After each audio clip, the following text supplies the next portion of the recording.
I want to call the meeting to order at 4:01. First order would be the approval of the minutes for the October 15th regular meeting. I think they're in your package. So moved. Okay. Any suggestions on the minutes? All those in favor of approving? We have a second. I need a second. Okay. All those in favor of approving the minutes as presented, signify by saying aye. Aye. Any opposed? Okay, the minutes pass. The next agenda item is the approval of the November 6th special meeting. And those minutes are pretty abbreviated, but there was a pretty far-reaching discussion. But we'll discuss those, at a later time. But we basically had a discussion with our new ADO about a lot of things at the airport. We'll talk about some of them. Do you have a motion to approve those minutes as presented? I'll make a motion, we approve the minutes as presented for the special meeting. Okay, do I have a I'll second that motion. Okay, all those in favor of approving the minutes as presented, signify by saying aye. Aye. Any opposed? Okay, the minutes pass. Next, the next item, number 5, is an approval of a new lease rate for the West Side hangar for Tentronics. Somebody want to give some background on that? I will, on the hangars, on the west side, they have two different lease rates. One's Allen's 27 square, Ray is 27 cents a square feet. 25 and 22. 25 and 22, okay. And so Allen Bones is 22, Ray's is at 25. When we met with Graham with the FAA, he strongly recommended we keep all our lease rates uniform. He said we could do the variance in those two because Ray's hangar was bid. Mm-hmm. But he suggests that we stick with one lease rate on the west side. We can change it on the east side, and which we're doing 27 on the east side. But FAA's recommendation is we don't vary the lease rates. We keep them. And he also recommended we have a fee table for lease rates too, which we should do. Okay. So we decided to lower Trentonics to 22 to match Allen Bones so they're uniform on the lease rate on the west side. okay. You agree with that? I agree with that. It'll be $6 or $7. Yes, anyway. All right. So do I have a motion to lower Tentronics signed lease rate from 27 to 22 cents on the west side hangar that he started building? Do I have that motion? I'll make that motion. Okay. Do I have a second? I'll second. Okay. All those in favor? But can we have discussion before we Please. vote, please? So 27 is the decided upon rate on the east side. Mm-hmm. So we're going to go back down to 22 Just on one hangar. just to try to stay in compliance because it was a non-bid. Mm-hmm. I mean, does it really matter on the airport what the east side and the west side is? I mean, is there any kind of legal description for the east side and west side of our airport? He said we could, since we explained to him we're doing 27 cents on the east side, he said that was acceptable, especially since it's a newer project. And, but he thinks we need to, if there's a difference, make sure we're uniform on the east side from moving forward. On the west side. Oh, west side. No, on the east side. We can differentiate, he felt like we could differentiate the rate between east and west.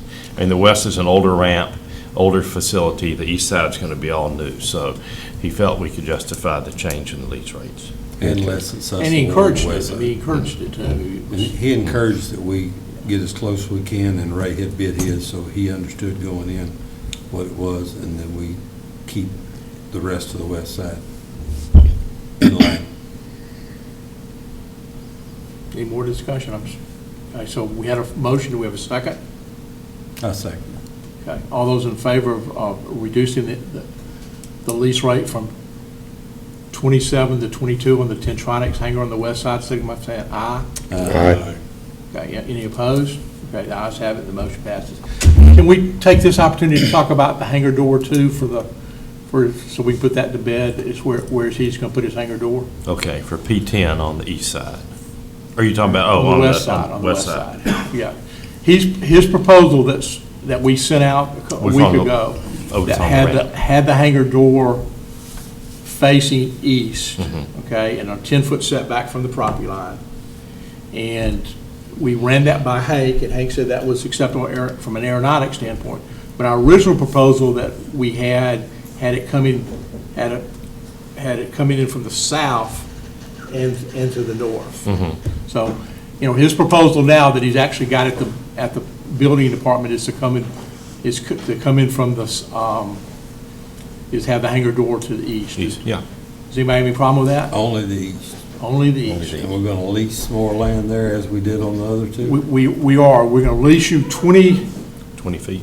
20 feet of more ramp space on the, it'll be a wash from what your reduction, 70 by 20 in front of your hangar, so you have 30 feet of ramp space that you basically own in front of your hangar. So you have the space, yeah, to pull your plane in For and your out of the plane, hangar. plane pull in and out.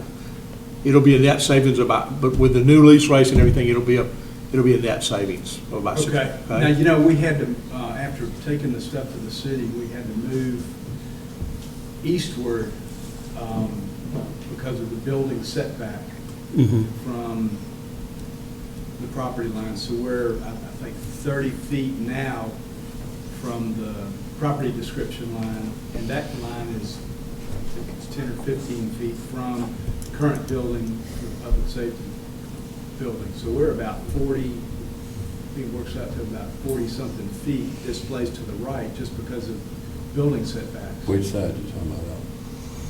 That would be on the east side of 40 feet from the ramp, 40 feet from the public safety building. the west side. From the west side of it, yes, west side of the proposed building. That's, it was always going to require, he's always got, you're always going to have to be 30 feet from the property line. So, yeah, that's not a, so how far are you from the existing asphalt? From the existing asphalt. On the east side? It'll be fairly close to it. I thought it was like 10 feet. That's probably about right. That's what I looked at, and then then you'd reach 20 feet of the existing I asphalt. would like to have set it back further to the Well, west. that's what we You know, hoped for give it too. room, but yeah, I just But you can do that to put a firewall in there, right? Well, we're having to put a firewall in anyway in the northwest corner because of the property shape. It's got a little cut out of it. Yeah. And because of that corner, if you do an arc of 30 feet from there, it made us have to do just that corner of the building. The city said that was what. So that portion, Eric Yeah. Cortinas, yes, so you're 30 feet from the lease line, from the lease line. and that one area you're less than 30 feet. That one area, yeah, just because it cuts in, the lease line cuts in. Takes a bite out of it. You know, I'm fine with that apron if we need to do that, but I'm just saying that we're having to shift all the way over to that big area anyway. I think what he's trying to say is wherever the distance is, Talked about having one on 30 feet from where the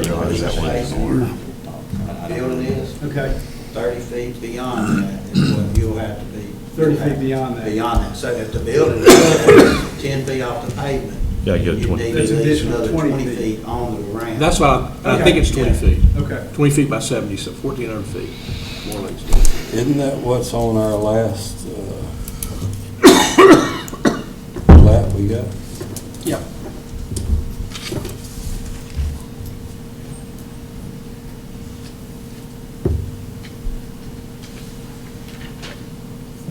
You don't remember what day that email was, do you? The one that I wrote, no, it's right now. Can we take a minute and find that and be sure we're Hold on. Yeah, I doing mean, what we need to do? You're talking about the one with the picture? Yeah. Let me see if I can find it. You've got it. I'm looking.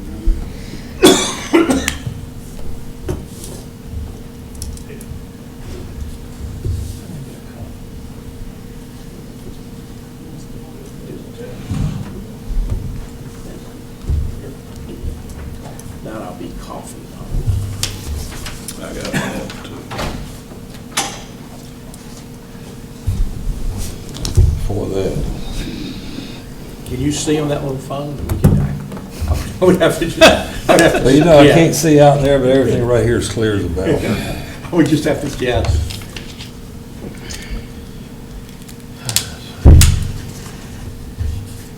You got a diagram somewhere. Yeah, he sent us a diagram. He sent it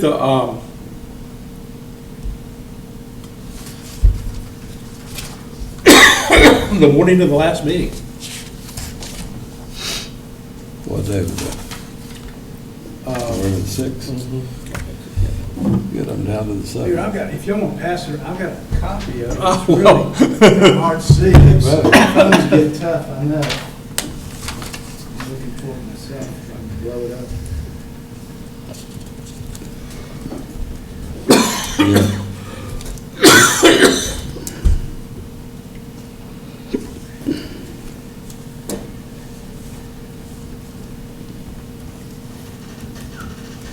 That's the one, It was November 7th is when the email was sent.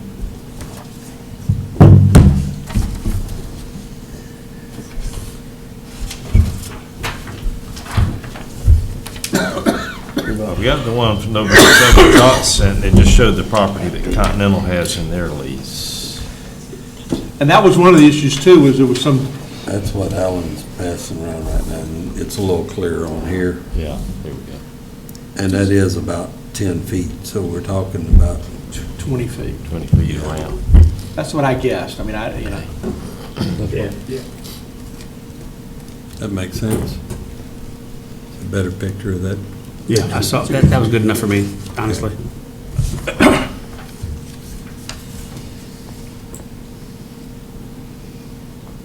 So I think maybe the only question is, if you want to put a 2-hour firewall all the way across there, you can go all the way back to your lease line. If it puts you less than 30 feet from the lease line. Okay. and then you don't have to lease anymore, then you don't have to lease City's anymore. good, would Then you approve may or that. may not have to lease that much out front. Okay, all right, yeah, we can work on that. We just got the stuff from the city, but we can, But yeah, I mean, you could move it back 10, 20 feet and you can get, don't have to lease anything. how do you want me to communicate that back? What we've got, just get something to you, or? Why don't we approve it subject to the 20 foot, and if he can move his building back and not need it, then we can do it without it. We'll prove it with the 20 feet, 20 by 70, the 1,400 additional feet. If you can do it without it, then we're fine either way, Okay. okay? I'm good with that. Okay, Personally, if we can do it without it, that would be better. that would be better because It'd that match what we're would doing stay, on the exactly, west side. max, yeah. And obviously be cheaper for Helen. Is that okay? Yep. Okay, do I have a motion to approve leasing up to 1,400 feet in front of the hangar if he needs to? If he does it, if he uses a firewall, he can move the hangar back. Yeah. I'll make that motion, and it's subject to the November 7th email that was sent out that we can copy and put in our records. And then if we can move that back and Alan build his 2-hour firewall in the back and not need that 20 foot or Yeah. less of it, then we would approve it that way. Okay. And just while we're talking about, you've submitted your hangar, your plans to the city for permitting. Right, we just got, yesterday, the land disturbance permit. And so we're just kind of waiting now to get some proposals back from 3 Engineering on the building, and so we know. And we have your physical address, your J. And when I said subject to this layout, this is not his lease line, this is his building layout. His lease line is closer to the closest safety. Yes.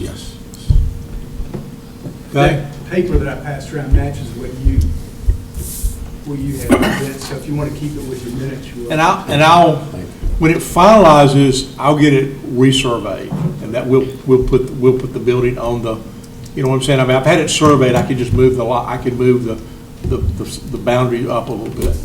Say it's pretty much the way it is, except for how we do the, It probably costs you some money up front on the firewall, but long-term on the lease, probably better off on that out front, and Yeah. that'll match what we're trying to do on the west Yeah, side. that also. makes sense. Okay. Okay. Okay, I have a motion, and do I have a second? I'll second that. Okay, all those in favor of this, and I'll try to help you with the motion. A motion of approving basically the location of the Tentronics hangar on the west side, signify by saying aye. Aye. Any opposed? Okay, the ayes have it. Thank you. Chip, update on the operations? No TAMs, all the lights are working, we have 3 taxiway lights out. Kyle's tried to fix them, they're beyond repair from his level of ability. He's called Moody's, they need transformers, but that's all we got, is 3 taxiway lights. But we're about as good as we've ever been. Yeah, everything else is working. Everything else is working, okay? Chip, you're on a roll. Talk about the flight. I've done some, a little bit more research, and I kind of reached out to a couple airports in the state of Alabama. And I think maybe the first people, I can't even remember who all we talked to, where they gave us equipment for free. I talked to the manager up at the Coleman Airport, and they said that sounds like a product they used. They put the equipment there for free. They said the reports are really expensive. They've never used it. I did check with Bessemer, and they use FlightAware. They pay about $90 a month. It doesn't have the detail that the one that Maritime has, but I've just copied a sheet. It shows inbound and outbound flights, and they also get a report of with the registered owners of the airplane, and they do get a graph that shows activity levels. Does it capture it through the transponder, or does it capture it through flight? I think they're all done through the transponder. Okay. This is, and it might combine, it says IFR arrivals an hour, so I know there's one that the FAA provides, it's free, but it just provides IFR traffic, which we wouldn't get any benefit from that. It wouldn't count any Navy operations. But that's kind of what they get for $95 a month. You want to take a look and pass it down. Here's the reports that we get actually from Maritime, which is who Gulf Shores uses. It's a whole lot more detailed. It does, actually has a picture of noise A noise control. noise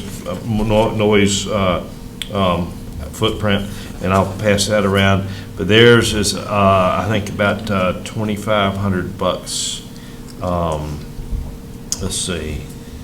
That seemed like it's a little high. And I think A year or a month? I think it might be a month. I'm not sure. Let me see. Or it might be a year. Let me try. Anyhow, we've kind of slowed down on that a little bit just because of the fact that when I reached out to the gentleman, Moses, that's head of the company who we're working with, he said, well, we already have some equipment we've sent down to Continental Motors. So apparently they had, the guy, head of the avionics shop, had ordered some of this equipment through Maritime. David didn't know anything about it. David doesn't know where it is. It's somewhere at Continental and no one knows anything about it. And I said, well, the guy who's the shop manager is no longer working there. So David's kind of trying to run that down. So, this might be a cheaper alternative, but, I think, I want to think that's, let's see, all right, here's what we got, let's see. All right, total cost, operations, the total cost is $2,500 on a ongoing yearly basis. Monthly maintenance subscription is $500 a month. So it's a $2,500 setup cost and $500 a month. A month, yeah. So $2,500 every year. Every year. So it's $3,000 a year. It's ongoing yearly cost is going to be $2,500 plus $500 for the monthly fee. It's got some neat stuff, but I think the adware, or the FlightAware for $95 a month might be a better way to go, especially just starting out. $8,500. So that's, I mean, it's got some neat stuff, but I don't think for an airport our size, it'd be nice to have. I mean, if we were, a large commercial operated airport, that'd be one thing, and that's what they do have at Gulf Shores, but. Is that the one that counts radio clicks? No, that's the other one they had down there when we went down to Gulf Shores. They have two of them. This is one.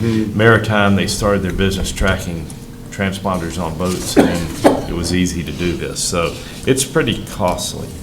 Do you think that market's going to change with 2020 ADS? Yeah, I think it's got, I mean, if FlightAware is doing it and they're providing some basic reports for $95 a month, that might be a way to go. I've got the application for Flight Aware. I've got to get with David because we got to take pictures of where they're going to mount it and the views and everything else, so it'd have to be through Continental, so that's where we are. I think as we go, more will be available, Just because of ADSB. just because ADSB. So is there any is there any upfront to get this going? I think we get the equipment for free, I think, and if you don't get reports, It's free. it's free. I mean, But- because if we could do our own reports with this data, Mhm. I mean, I could do that. So that would be the way to go. I mean, at least we get some type of reports with that. Yeah. And that's what they use up at Bessemer. I mean, you know, you can get the Flight Aware for free because y'all have it, but I've got the flight aware basically, free, but there's no report with it unless you want to pay for it. you Do can you log on use to it- there. Do you We use use it? it just track inbound and outbound flights. But if you go to Continental, they have it on their computer. They have the Flight Aware up, and you just put in your airport, and it shows you Yeah. who's got a flight plan file coming and who's got a flight plan file leaving. So that would be this with, and I have to find out what more data they might be able to provide than just that. But obviously they have some reports that come with it, and for size of airport Bessemer, which is about that size of our airport, I think it fit their needs. So, you want to keep studying? Yeah, because I've been communicating with David by email, and he's not here, so I need to kind of sit down He's with sick, him. by the way. Okay, so I need to sit down with him, and, I mean, it's not something that we just have to have immediately right now, so, I kind of agree with Vince. I think as ADSB mandate comes in, that maybe it would be, you know, there might be some more options. There might be some more options out there I'm just not aware of, so I'm looking. But something I think we need to do, I mean, it's. Yeah. We need to tell, you know, where the noise is coming from. Well, the Flight Aware might be a start. I mean, I think the Maritime's great, and we could get noise printouts and everything else, but, you know, that's a chunk of change. Amy, how could you take this and do the reports yourself that you referenced? I mean, we can there's the Tableau software that's public software that you can pull this in Massage it. and do it by aircraft type, the origin and destination, it'll draw maps like this. I mean, that's all publicly available. According to this, there's no Chip, you major wanna swap airport seats? delays at San Clemente right now, but there's all the planes that are flying around us. Yeah, You know. these are that work, yeah. But Well, yeah, Chair. just with even just that, we could do a lot of it. I can do that. If you really want to scare yourself to death, there's all the airplanes that are flying in around us. Right now. Which one is that? Flight Aware. Flight Aware. Yeah. I like that Yeah, flight so It radar. tells us we have no major airport delays in Southern California right now. All right, we'll just keep studying that if that's Okay, okay, yep. guys, okay? All right, number 8 is discussion and approval of us, the City of Fairhope, or the Airport Authority being the host for the start of the 2024 Air Race Classic. And we've had, you actually have a contract, Josh, that Pam forwarded over. We'll be the start. They would not let us be both. We were the terminus 5 years ago, so they said we can only be the start, so that's kind of their rule. But 2024, and we would, basically, the fee is $12,000.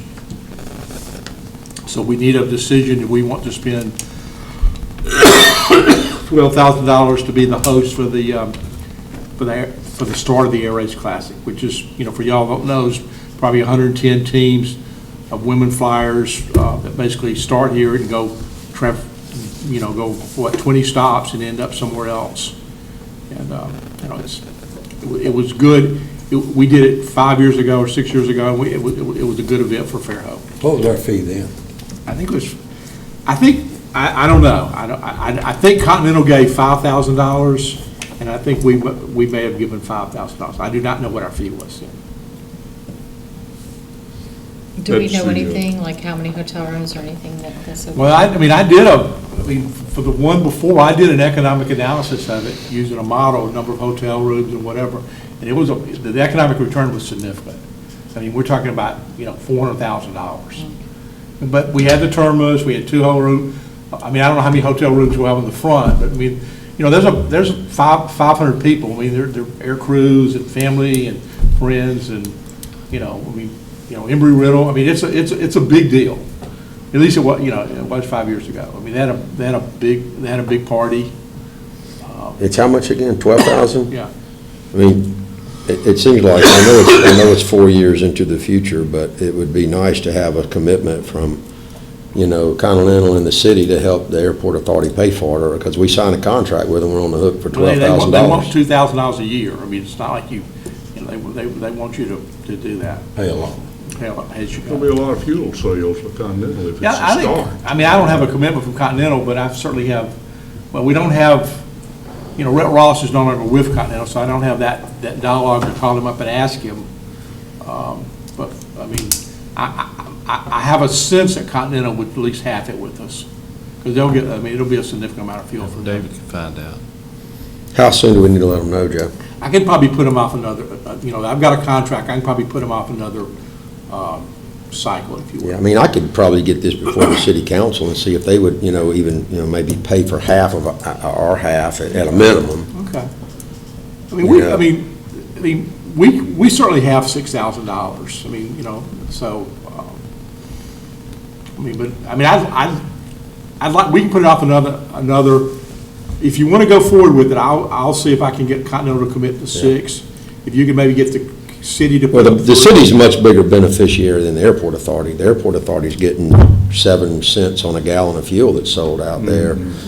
Continental is certainly a big beneficiary, but the city's benefiting more than the airport authority. And I've got an economic analysis of the one we did before, and it was $400,000 direct and another couple $100,000 of.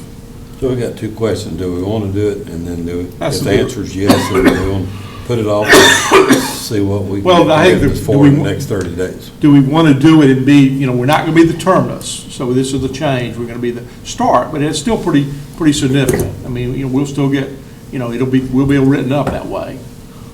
I mean, before Dr. Egerton came, the Continental had just been purchased by the Chinese, their ownership came. It was a big banquet. Well, and it's also, it's a celebration of flight is what it is. And if I recall, this is the women's air race, isn't it? This is a Yes. celebration of, Derby. female pilots as well in aviation. I think it is a big deal, and I think that I could potentially get the city to, probably pledge $4,000 is what kind of the number I kind of wrote down. That's a third of it. And I think the city might want to get, the airport authority might want to get some commitments before we commit to it, if we have time. Why don't we do this? Why don't we table it till December, and I'll try to get a commitment from Continental for 6,000. You'll get 4 and we'll do 2. I mean, that'll be kind of the game plan. Might get the 99. I'll try to get 4. What? Might get the 99 to help us or something. That's And then, the other part of this is, when we commit to something like this, we're gonna need some volunteers. It just doesn't happen. We have to commit to work to do it. Maybe have a committee and whatever. And can you give me some more information on that? Like, will they be in, 2 days before, 3 days, 1 day? That matters on the economic impact. And I'll redo the model on the economic impact. Okay. I would just think, being at the start, they would come earlier and stay longer. Yeah, Oh, yeah. exactly. Yeah. Fuel up the airplane. But they had a good time after they'd finished, though. But they'll be here more days preparing than they would at the end when they just, we're here and see you. One night celebration. Yeah. Pop and go. Is that what as a pilot, you think there'd be more time spent preparing than If I was going to than do just this being done air with race, it, spend more right? days here than I would at the last I don't place. know That makes Over sense. with, I'm going home then. Okay. But Auburn had a team this year. Auburn, they made a big deal about it. They had a team and finished like 3rd or 4th. Darlene Wallace used to fly with Mrs. Alstead as a passenger. Really? Okay. So my to-dos are find out Continental's level of support and then update the economic model. Okay? And I'll get that to you. All right. And that kind of brings us to the next thing is that we with a lot of fanfare, we put together an advisory board a couple of years ago, and I think it really paid dividends. We got 2 great new board members from it. We need to kind of revitalize that. I mean, because there are good people there. We've got some projects coming up that we need some work, we need some help on. So I don't really have any ideas other than we need to maybe call our advisory board members and just remind them we're in meetings and find things that we can ask them to do. You know, it's easier to, sometimes it's easier to do things than it is to ask somebody else to do them. But if you get people engaged in doing things, it serves a purpose. This air race might be a good time to Exactly. reach out to the chamber and let the chamber Yeah. get us. Oh, yeah, some she was folks that want great. to get involved. They were great before. They were great before. So. And we hosted their big event out there, and You they think brought a lot of Continental people. might want to do anything across the bay and, Oh, over there. Like, well, I mean, do it over here, but Oh, kind of a Airbus connection. I can talk, yeah. probably. Yeah, Amy, can you get $1 million from that? I get some people. Could you get us a tour? Yeah. Yeah, they always, I mean, that's always something they ask for, is a tour. Yeah. I can do Maybe if we designated one member of the airport board to be the liaison with the advisory committee. I think that was kind of where I was going with this, if somebody want to step up and be the You liaison. volunteer for that? You would do a great job, Will. You know, I had to learn to be quiet. I'll second that motion. That was a motion, yes, that was a motion, yes. And I'll give you a list of our existing advisors. Thanks, Will. Okay, One of the real needs appreciate is you someone to maintain our website. yeah. It's gonna, the 2020, it's in June and July. June, end of June.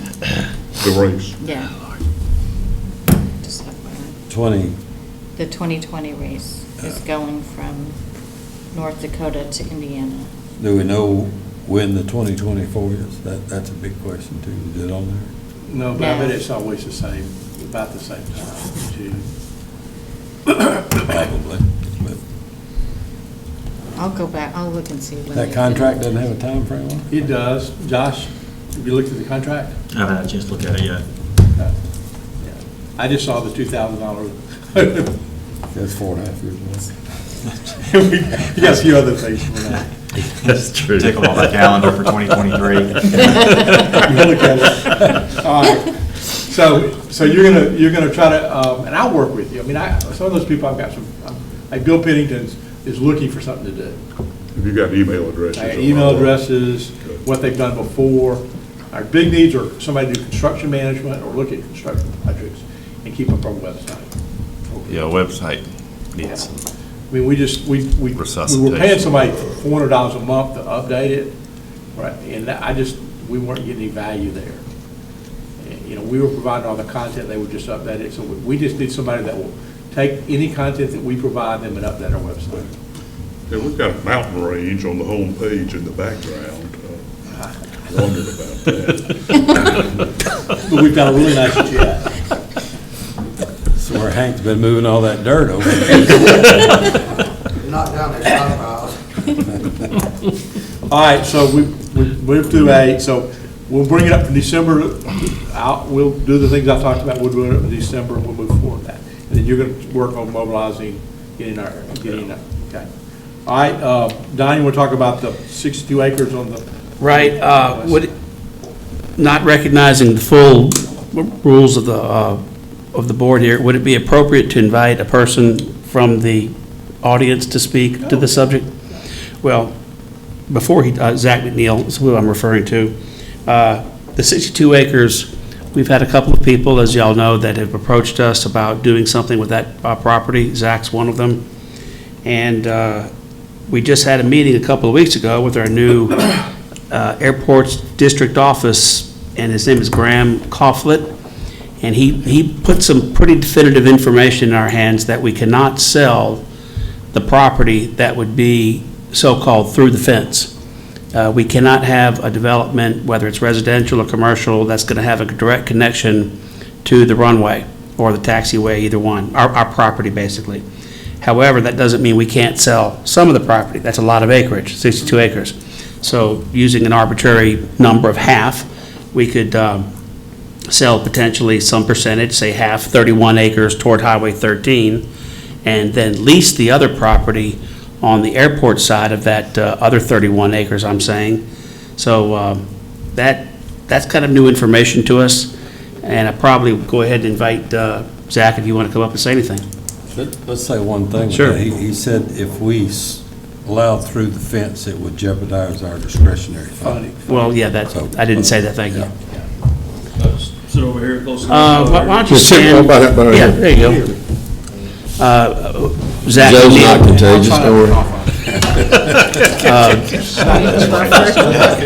Now you got a barrier there. Lean over when you talk, too. Go ahead and introduce yourself, if you don't mind, Zach, please. Okay, I'm Zach McNeil. I've met many of you here. I've met many of you here. I have a little business at the airport. I'm a FAA examiner. I do a lot of stuff that Chip does around here.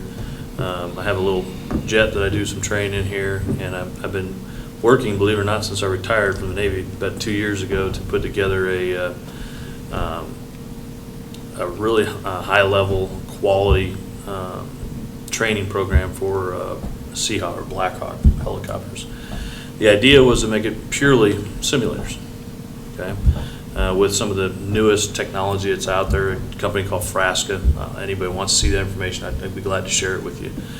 We've reached a point where I have everything ready pretty much to go. I just had a meeting with Frasca. We set up our LOIs to get these simulators. There's a challenge, we have to actually use a Blackhawk helicopter because the simulators are called level 7 simulators, which I don't know if you're familiar with.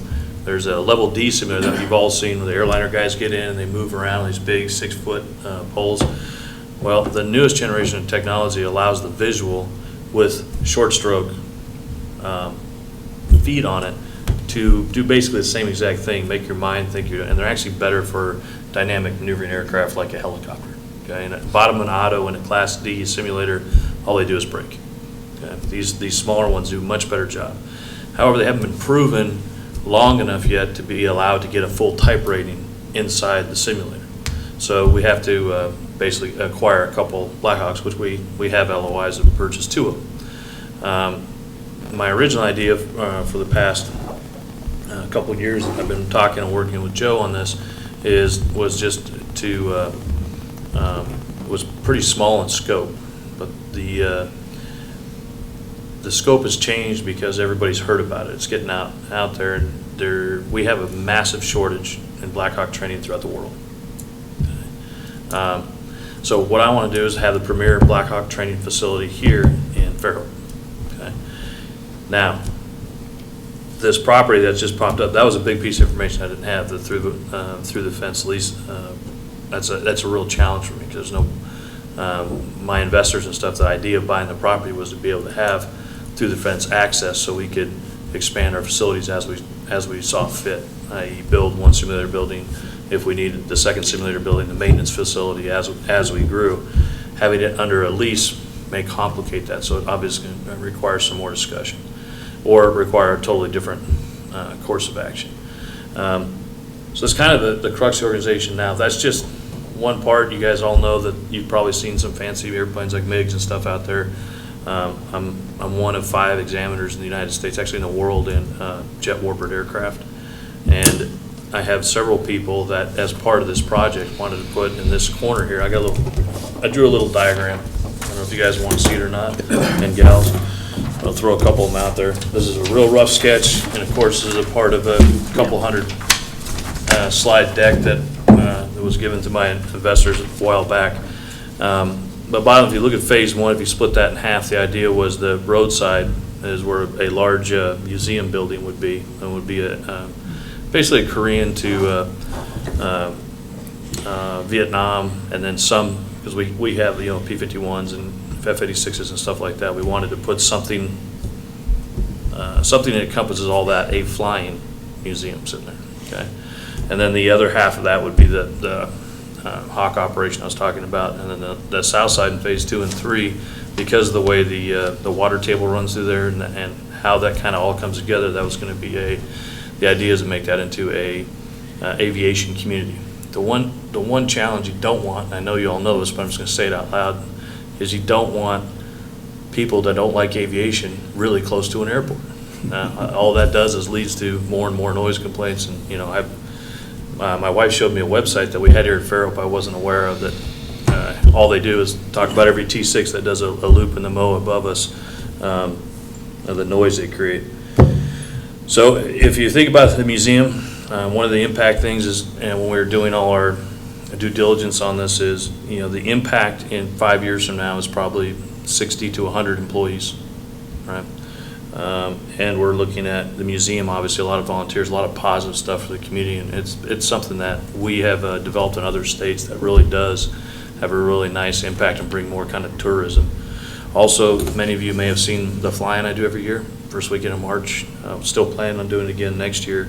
It's been slowly growing. First year was about 11 airplanes, second year was 15 airplanes, and last year we had 32 airplanes signed up, but the weather didn't cooperate, which is a substantial number of classic jets. I think we ran the fuel farm out of fuel, to put it in perspective. I think it was 15,000 gallons, can't remember, in 2 days. And we want to keep growing that, and that museum is a key piece to tie in over the long term. You've probably heard of Oshkosh, Sun and Fun, events like that. We don't ever want to get quite that big, but we do believe that we could have a self-sustaining type flying every year that supports a warbird in the community. And these guys come downtown Fairhope. It has a major impact when they come in. At least if you're there that night at the Buc-ee's at the the hotel, the Marriott, Buc-ee, yeah. the really fancy hotel. Grand Hotel. Yeah, that's the bar in Buc-ee's. Yeah, Buc-ee's is a great place. Okay, so that's kind of the overall picture I had, the ideas that I had. Admit this may have completely blown up today with that one piece of information I just got, so I'm going to have to talk with Don some more and kind of massage that and see what we can do, maybe with a combined lease purchase, something like that, to mitigate those concerns. There might be a way forward, I don't know. And so the couple things I put in there, what I would need is through the fence access, which is boom, it's got shot, and a ability to attach the east side apron. And then I guess the bottom line is, as we go forward with this, I mean, I'm not kidding when I say the investor's sitting ready to go. This is a plan that I want to execute. I know you got to go through due diligence and do your parts. Whatever I can do to help get through that, let me know. So your initial plan is to build one hangar that would house 2 simulators and have 2 Blackhawks. Would have 2 simulator bays installed initially with the ability for 4 more and 2 Blackhawks. And how many people do you think would go through the training per quarter? I can show you the spreadsheets, but initially we're looking at, it's going to take 18 months to start the operation. So at the 2-year point, we want to be having 10 students a month. Zach, it's none of our business, but just curious, what does a Black Hawk cost? Well, it depends on how you certify them, but the ones we got LOIs on are about $2 million a piece, and the simulators are the expensive stuff. So, and the fuel rate burn is impressive. So, there's a lot of wins. There is, there is a little bit of a downside, is that we have Blackhawks here flying almost every day, and they're not quiet. Okay, but I recognize that early on. The plan is to have a noise mitigation plan in place like we do at every Navy base I've ever been at. We have entry and egress points that mitigate those cones under. A helicopter is a little bit different than an airplane. An airplane, just get it away from everybody at 1,000 feet, pretty much it dissipates unless your blades are going supersonic like a T6 in the bottom of a loop. That's what we hear them above us so much. But the helicopter, the lower it is, the smaller the footprint. It might be louder for that concentrated area. But if you have an entry and exit way for them to get in and out, like we do in Miramar and every other place, it's really, we're always going to have a complainer. We can't be an airport governing body and not understand that somebody's not going to be happy at some points. But I think it's completely manageable. And our goal is to get the airplanes out of here, or those rotorcraft out of here for the training portions of it. Go to higher noise. Like we go all the way across the bay to BFM and do our training.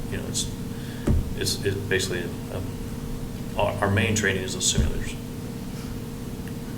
And what are you training these Black Hawk pilots for? Is it, I mean, all I think of is military, but So this doesn't sound like a military application to me, maybe I'm wrong. It is, it's a foreign military application. Right now, the U.S. Army, U.S. Navy, and the U.S. Coast Guard have a shortage and cannot meet the demands of our own military, let alone what we usually do, which is train a lot of foreign militaries. Like, in the last 5 years, the Army has sold it, or has started to, and will eventually sell 800 A-model Blackhawks all throughout the world. Well, those militaries they're selling to don't have the infrastructure. Now, all those pseudo-militaries are also things that called the Border Patrol. U.S. Border Patrol, U.S. Forestry Service, U.S., you name it, every service that can get on this, they can get these aircraft for, very inexpensive, but then all of a sudden they run into the wall of training. Okay. These foreign students would be in residence here, part-time. And so would the Border Patrol agents, and so would the Forestry Department people, and everybody that would come in here. And part of this plan here, I have a friend of mine is a hotel developer, and we're looking at, I haven't confirmed anything with them, but we're looking at, hey, that may be a good spot for a Holiday Inn. I don't know. These are the kind of things that this kind of consistent volume of students would bring. Mm-hmm. Great. But, any other questions for me? I appreciate you giving me the time, and I don't want to keep us here longer than we need to be. All good. All good. Thank you. Thanks, Zach. Thank you.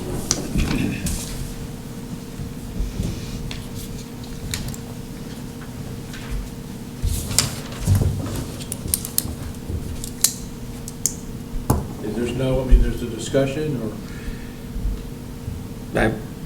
I think we ought to wait for Zach to come back with some ideas on the question of the leased property, and I wish I had a better answer for you, but our hands are tied with regard to leasing selling some of that property.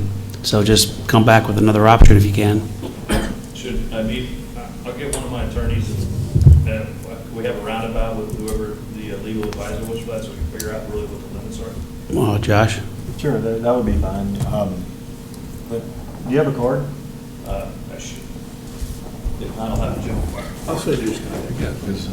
Graham said straight from the airplane to here. Sell some and lease some, so that's. Yeah, but how, Would we still be able to have, if this is, that's the wrong way. Okay. And you're If this is the 2 acres, can we have any kind of a access?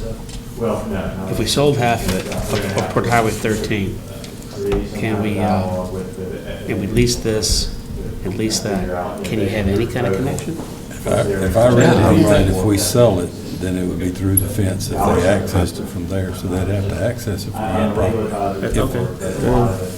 If I read him right, that doesn't mean I understood We right. could still lease this property to somebody, and he could get to the runway, is what I'm asking. Yeah, on lease, yeah. Yeah, okay, Yeah, but not on sale. right. So like Oh, well, from that here, solves you it could then, go to doesn't here. if they're willing to use it.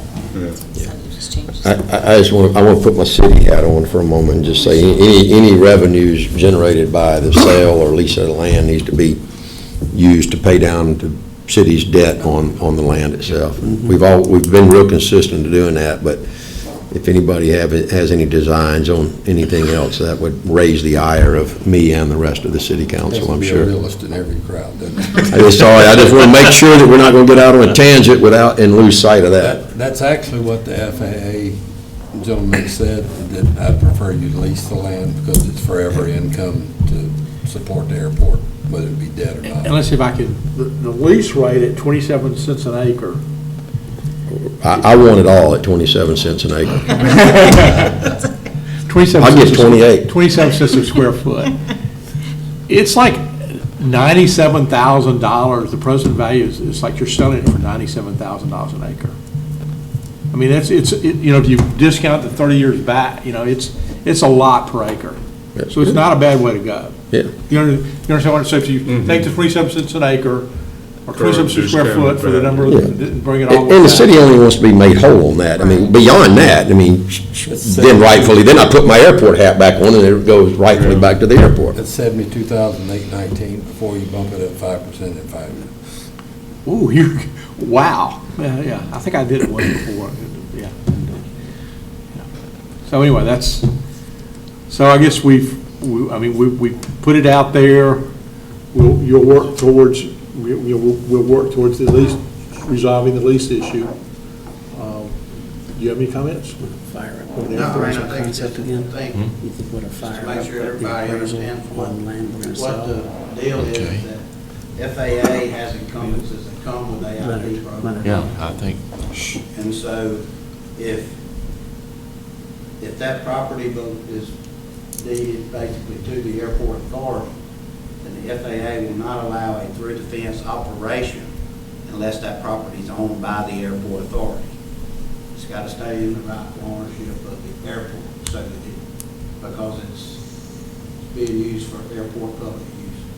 Now, the way that's handled is through a lease and not sale.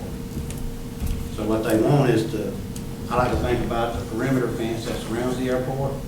So like, let's say you needed 20 acres or 30 acres of that 62-acre parcel for through the fence operations, then the fence would come down and surround that 20 acres and put you in the airport. It's the way they kind of verbalized it from what Graham was talking about.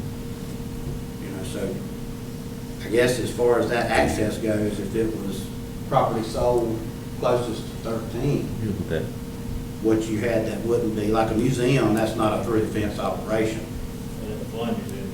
Oh, a flying museum, okay, well then, yeah, then anything that has to go onto the airport will be a through the fence operation. And that property, that adjacent property would have to be owned by.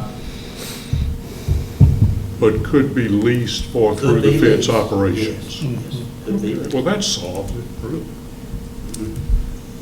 I bet your investor would like the option of a lease. I mean, I know he doesn't, I don't know, I mean, to me, that's less cash out that way. I'll redo some math. If we do 43,560 an acre times 62 acres, it's 2,700,720 square feet times 27 cents square foot, I bet he plays poker, he counts his winnings. $729,190.40 a year. For the whole thing. Yeah. And I guess you'd want all that, Jack? You can negotiate with the city.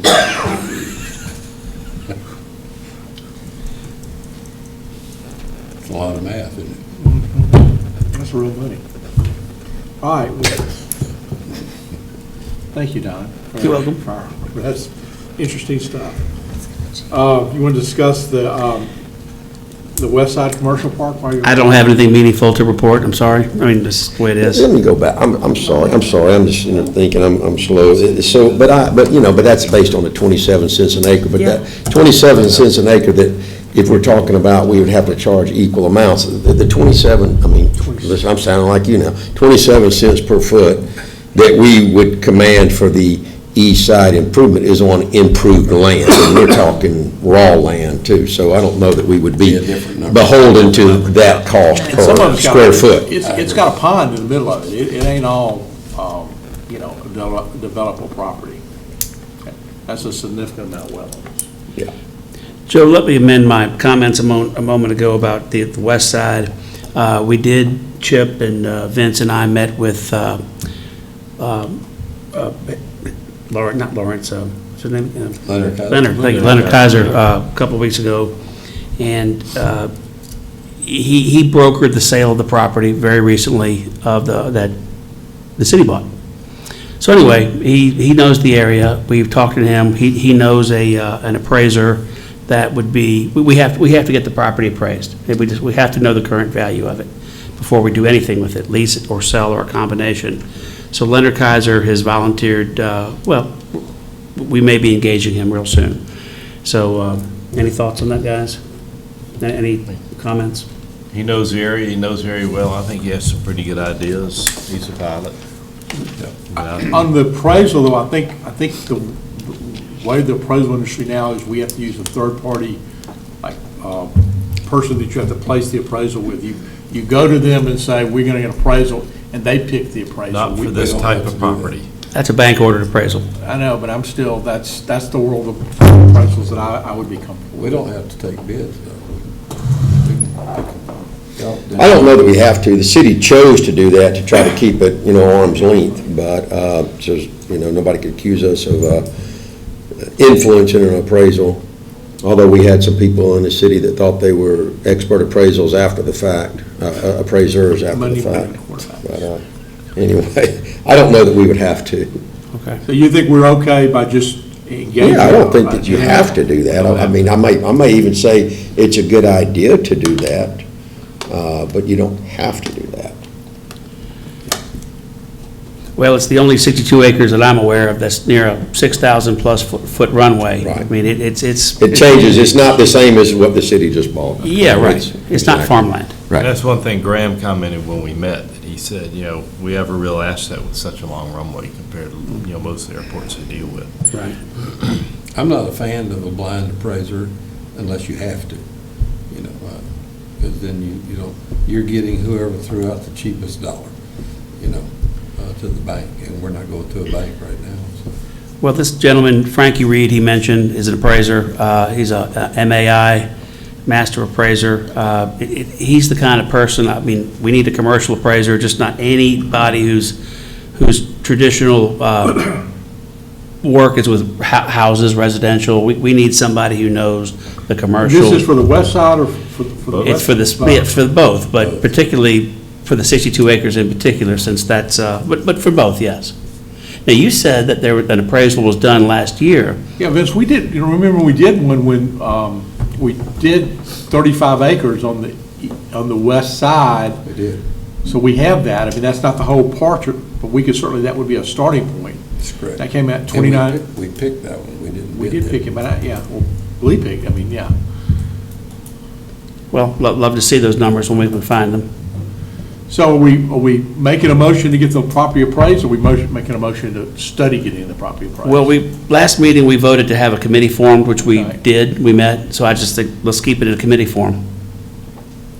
And Because until Leonard gives us a proposal from his firm, we don't have anything to present here to say, here's Okay. what his fee would be, or here's what an appraisal. Or fee- not, okay, so we're not going to approve or Not get an tonight. appraisal. Okay. All right. Number 12 is just kind of housekeeping. We have three external things that we are involved in. Eastern Shore Chamber, with the annual dues are $250. The Aviation Council of Alabama are $500, and the General Aviation Alliance of Alabama is $500. We're actually not currently a member of the Aviation Council of Alabama, but I think we ought to do that. We go to a lot of other things, and they do support us. So what I'd like to do is, just for once and all, these are things that we actually, external things that we're members of or support.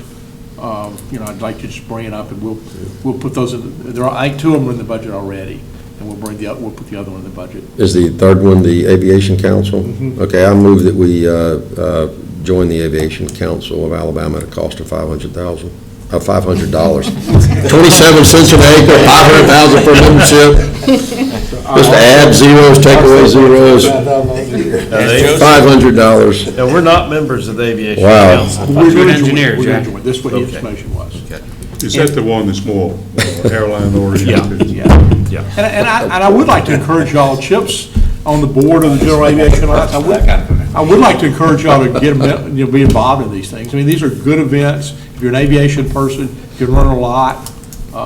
Just the contacts. I mean, we'll pay for you to go to the conferences. Yeah, their whatever. focus is different than our focus. Yeah, so it that's- is. Did we get a second?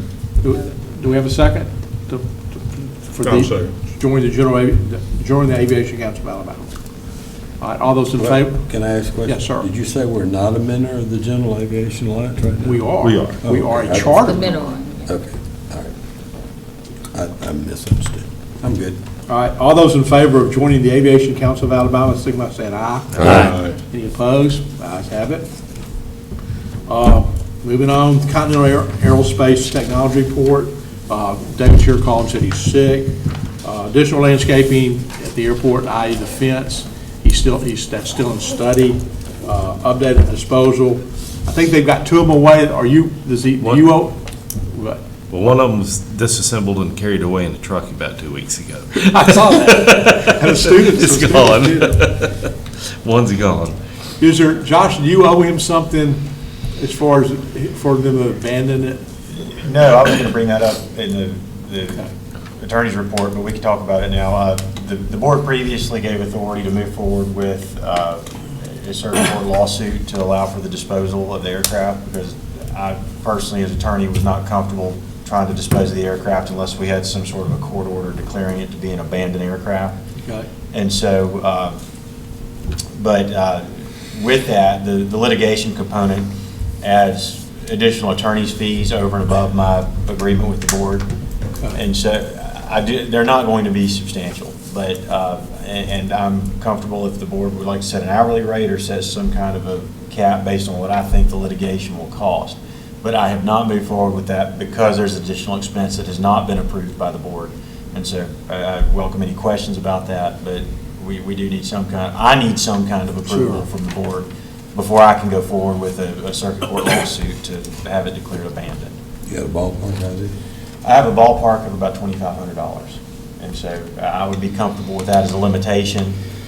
If it appears that it would cost more, then this process will be long enough to where I would obviously have the time to come back to the board at a regular meeting and say, here's what's been done, and here's why I think it will cost more than $2,500, but I think that's going to be a reasonable ballpark. And the reason we're doing this is so we can then donate that to the Aviation Academy, the plane.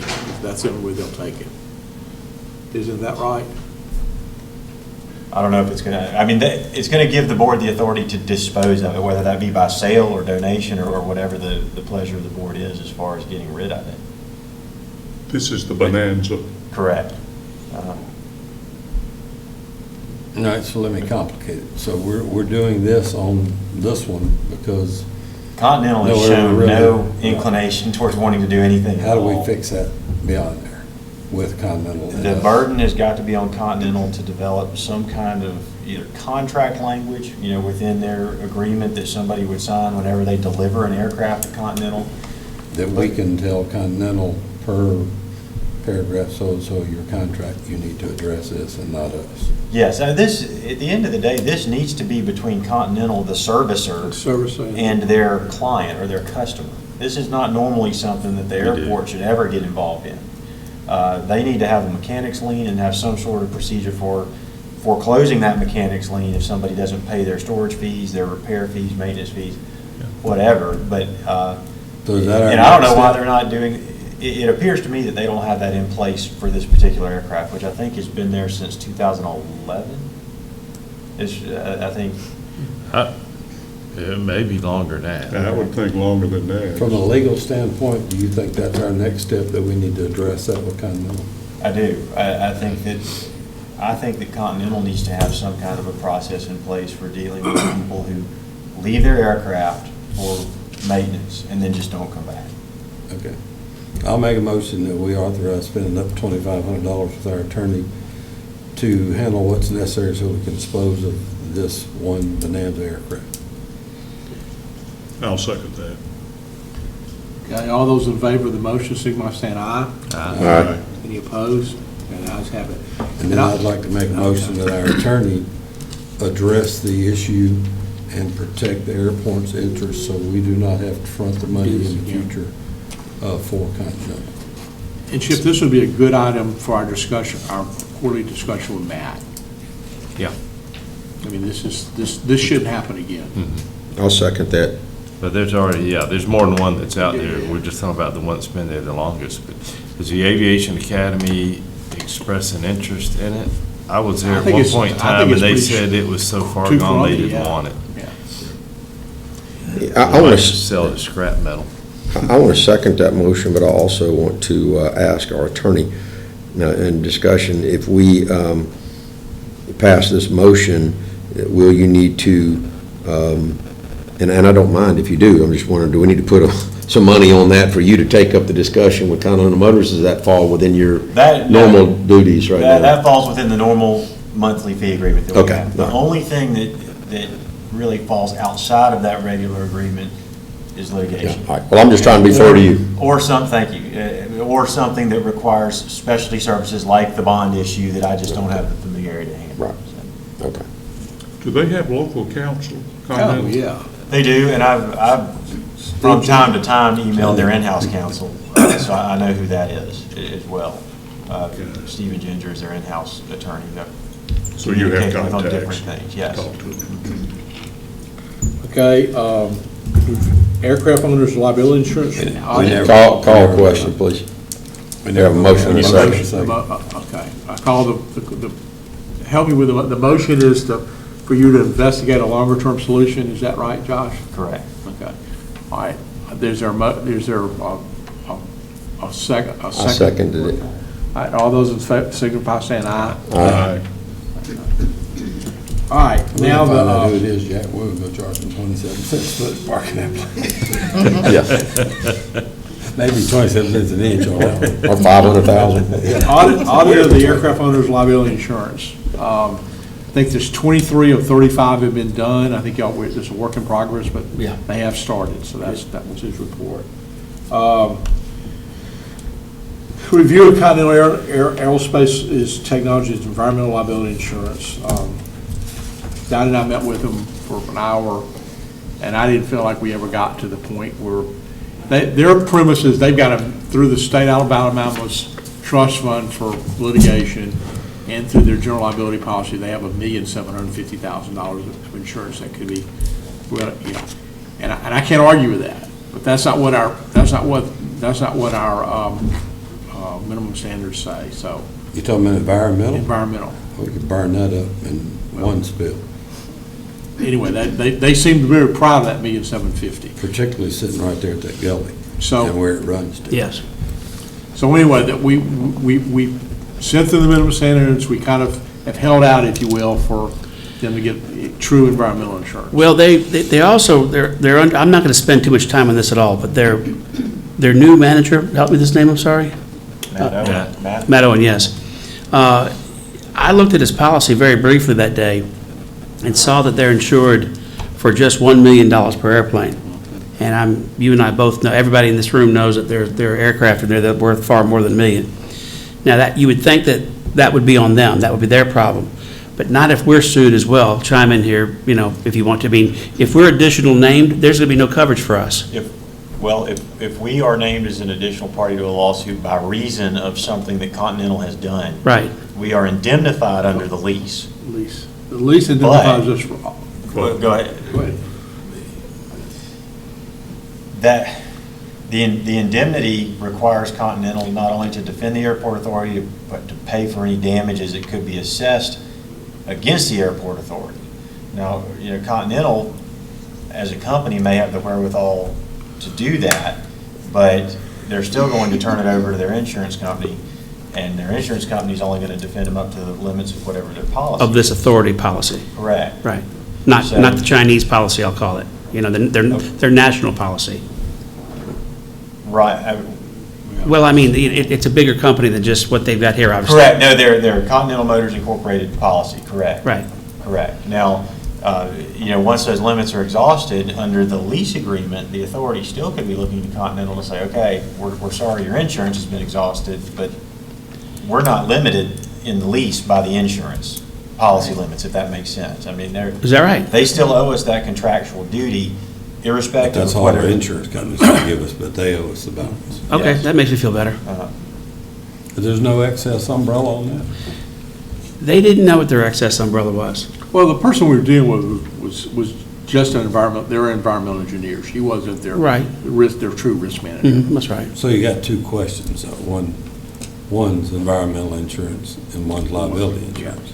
Yeah, And- exactly. and Continental can join the Superfund just like every convenience store in town and have $5 million overnight for $10,000 a year. Okay. You know, Don't y'all have a separate environmental policy for Gulf Shores? Everybody So else, Bone and Hicks have a separate one too. Yep. That's the essence of what I mean, it's required in the minimum standards. to have a Environmental, separate. yep. So, we're still holding out for it. Like, the email was, you know, I mean, they seem to think they're covered, but I think we still ought to hold fast. If a crazy guy came in there with a Molotov cocktail or a disgruntled employee and really ruined a multi-million dollars of hardware, we're going to be named too. It just automatically, we are. So, Oh, yeah, we've been named lots of stuff. Maybe we just need to put them on notice from our attorney. We have. Have you? That was one of those emails I exchanged with our in-house counsel, and, I mean, that generated the meeting. You got the meeting. It got the meeting, but apparently the meeting didn't result in. Well, I don't know, I'm not ready to give up on that. I mean, No. but she was gonna study it, I mean, she, you know, we said we wanted a true environmental, she knew what we wanted. Well, the environmental is just one of the issues. I mean, their overall overarching aggregate and coverage and their per airplane liability of 1 million is, my humble opinion is that they're underinsured in a real big way, which means we're underinsured. Well, let me ask the I think attorney. $1,750,000 is way low on the environmental. Oh, it is. Obviously, the million without it, at least a $5 million bill, at least. So let me see if I have an attention-getting question then for our attorney. Are they contractually required to, you know, be able to insure those aircraft there? And also, are they required to have a policy that would cover all of the cost of the loss of a multi-million-dollar aircraft?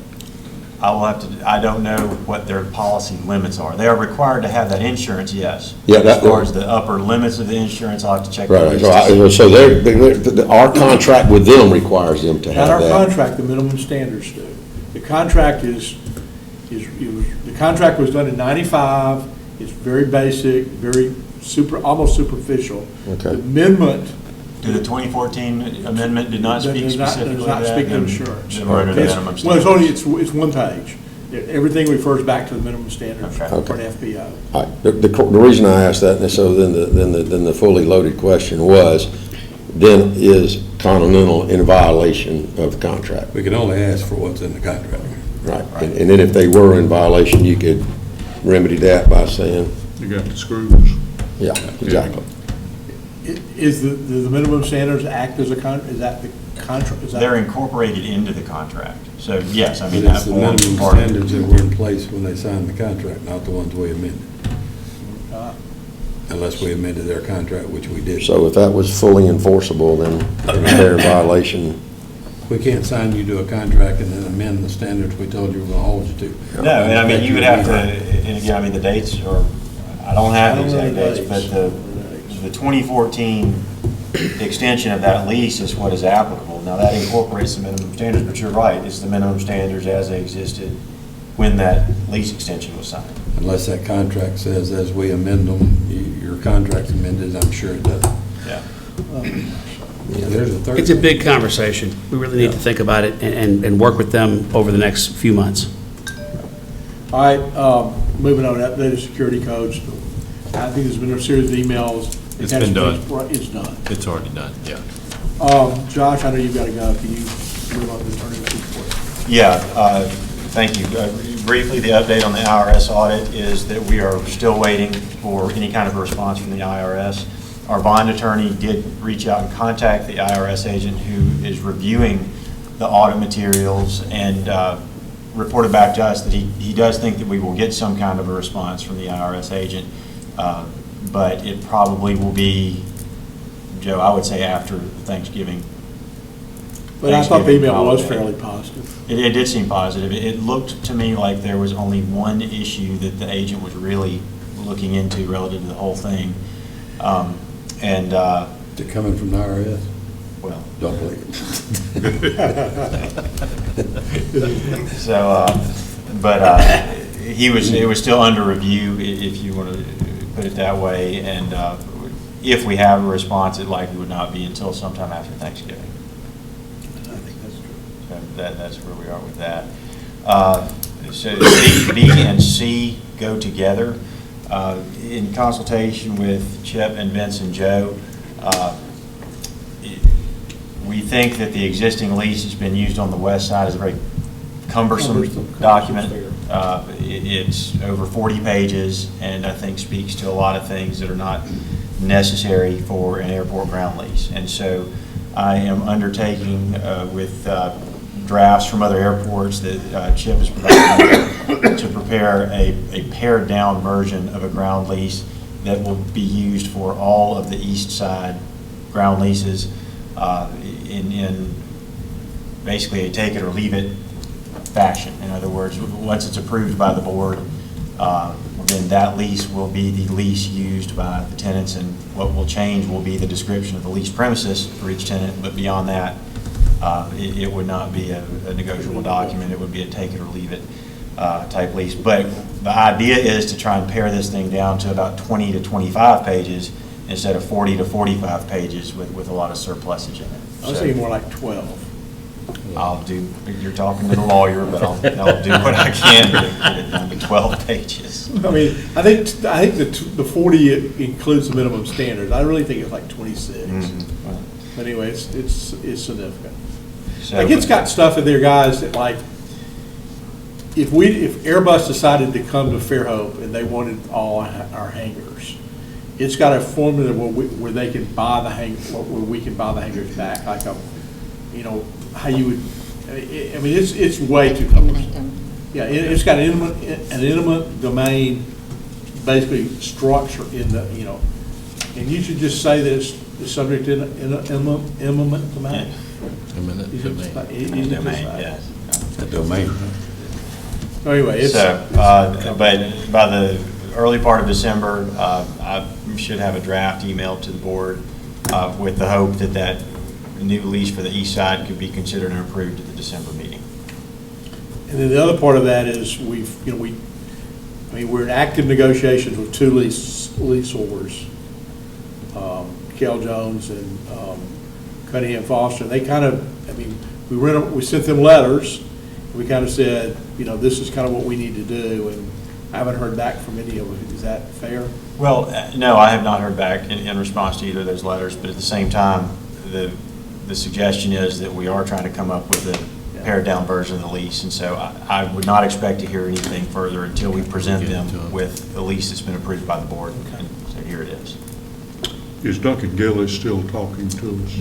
No, if you remember, he marked up the old lease fairly significantly with things that were not negotiable under the notice of availability that was published, and we communicated that to him, and I think that sort of made his decision not But to. he's still interested in leasing some property out there. But he wants to build like a 60 by But 60, a smaller the hangar. deal was that he wanted a 60 by 60 hangar. So they really want, this first phase, there were no places like that. That was the deal killer. I mean, that he had just lots of demands. Question on that subject. Do I have it correct that the first person or entity that plunks down $10,000 and signs the revised lease that we're coming up with is going to get what they want? We have, the two that have negotiated thus far have identified which pads they want, and so That's fine. those are the pads that are sort of being actively negotiated. But for example, P12 through P14, I would tend to say, again, subject to the board's approval, that if they're the first to select and express an interest in that pad, then we would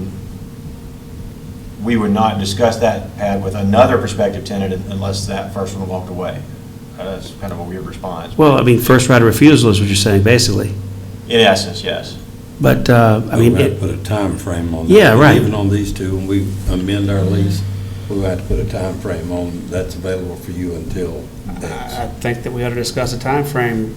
Well, if they put the $10,000, they've got 18 months to develop it. I'm talking about a time frame to Sign the lease. $10,000. Yeah, I mean, I think that's all, but, that's drawing nigh. Yeah. We need, I think Don's question was, if someone comes in tomorrow that we haven't talked to and said, I'm willing to sign a lease, here's $10,000, I want P10, do we give it to them? And that, I think once we got our lease resolved, maybe 30 days. I think we ought to actually vote on that. Yeah. Well, I think maybe we need to have the lease in place, but once that's Okay. done, then certainly, I think any kind of a reasonable time limitation. Time frame after we vote on the lease here. Correct. And then we say, this is it. Then time- Because then it becomes a much simpler well, process. isn't the board going to approve the individual lease? If we have a lease that's not modifiable, but for the property description, I mean, the board has, in Okay, essence, so- approved the lease. But take names out of it. Let's just go with P10. So next month, we vote on the lease. Mm-hmm. All right, and then 3 months later, they haven't done anything, and the P11 guy says, I want to go to P10, write a check. So we got to put a time frame on there of whatever. that's in that lease, really. When he, And I had even- another page, but. But even if the time period is just 30 days, that's enough time. There will be a board meeting at some point within that 30-day window, to where if we have a lease that's been set and they say, I want hangar pad P whatever, here's $10,000, then the board will still have the opportunity to authorize the execution of that particular lease at a meeting. But there just wouldn't be any real negotiation back and forth, because we've established the lease that's going to be used for the hangar pad. Well, good. That's the idea.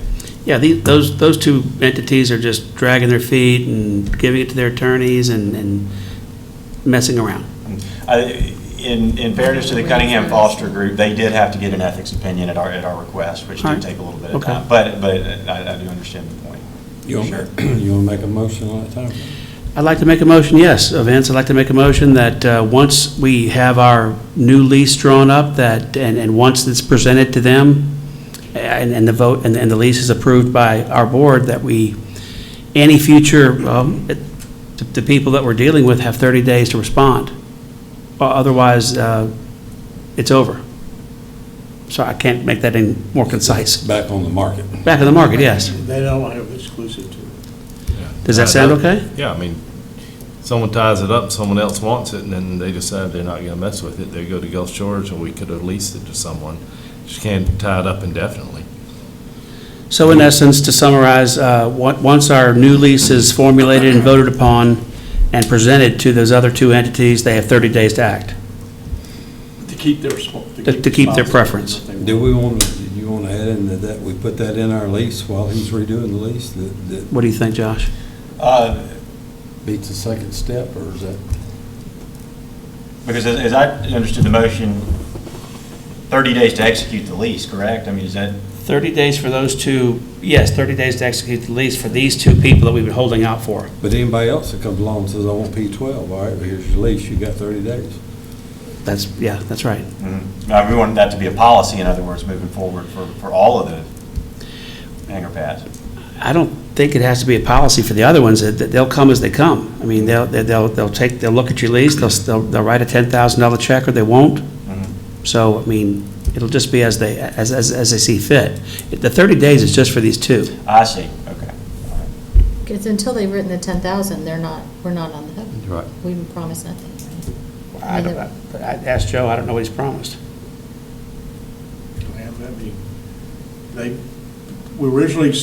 Cal originally wanted P10, and we told Cal he could have P10, then we had a meeting with him and said P10 didn't work, and he went to P11. So, and then we called Cunningham and said, you can have P10. I mean, there's no real dialogue other than that. I haven't heard back from Cal after the letter. Let me officially second your motion, and we'll have Yes, more right. discussion. So you want to narrow it down to these two? I'm sorry, I have to get to Elmer. Yeah, we'll Thank you. we'll tell you Appreciate you. what we think. We'll So tell you'll you. narrow it down Watch to this these on two, TV. and then in the future, here's your lease. It will be held for you once you sign the lease and give us $10,000 deposit. Other than that, there's no guaranteed waiting list. Exactly. So we don't have to have a policy after that. Right, so the motion has been seconded, I think. I understand it better now. Yeah, good, thank you. Sounds good to me. We put it together. All right, all those in favor of the Policy, second motion, one you're not clear with. all those in favor of the motion, signify by saying aye. Aye. Any opposed? The ayes have it. All right, so the engineer's report, Hank, you want to give that? All right. I think we had a good meeting with Graham a couple of weeks back. I think it was productive for everybody that attended.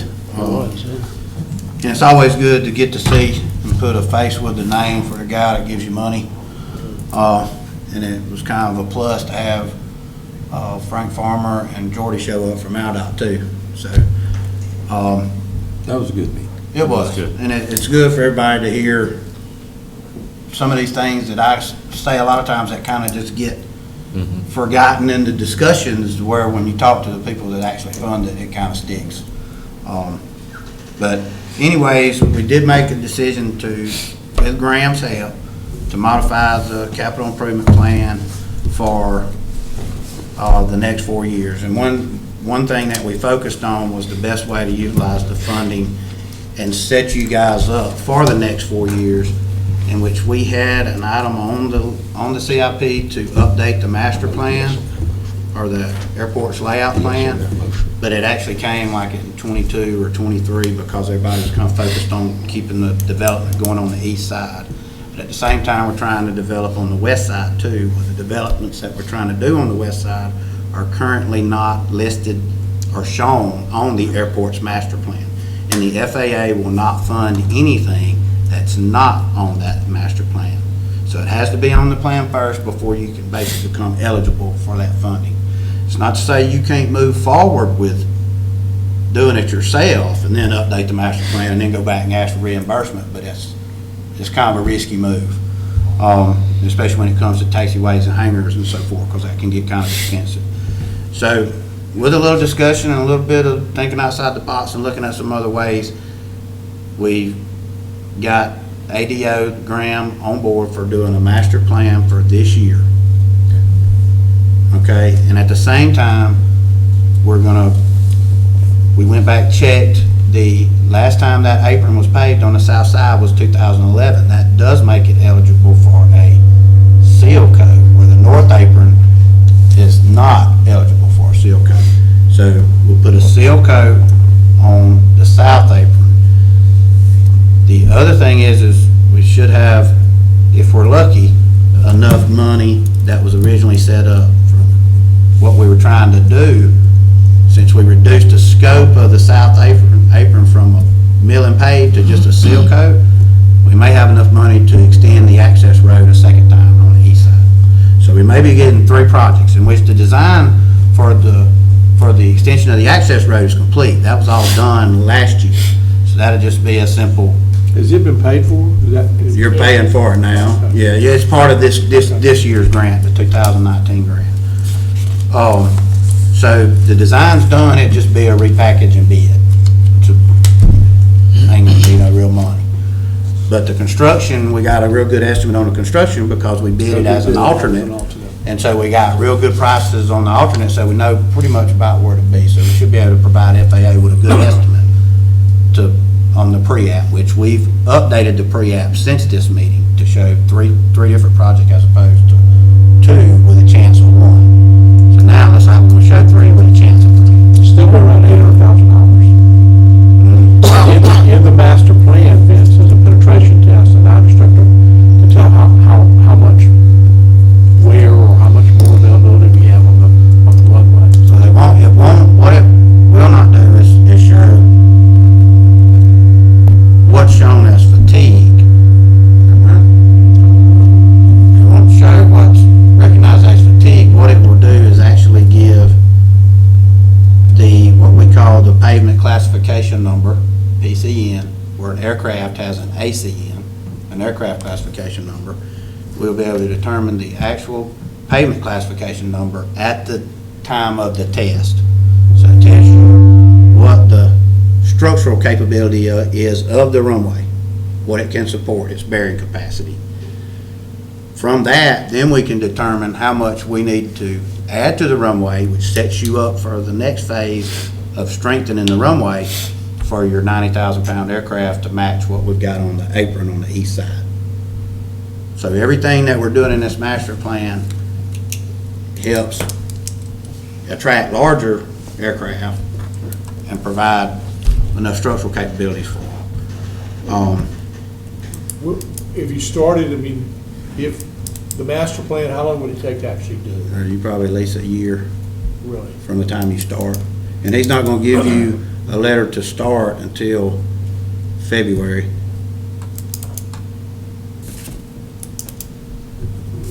Do I hear 6 months? No. The reason being, 6 months to prepare. well, the reason being is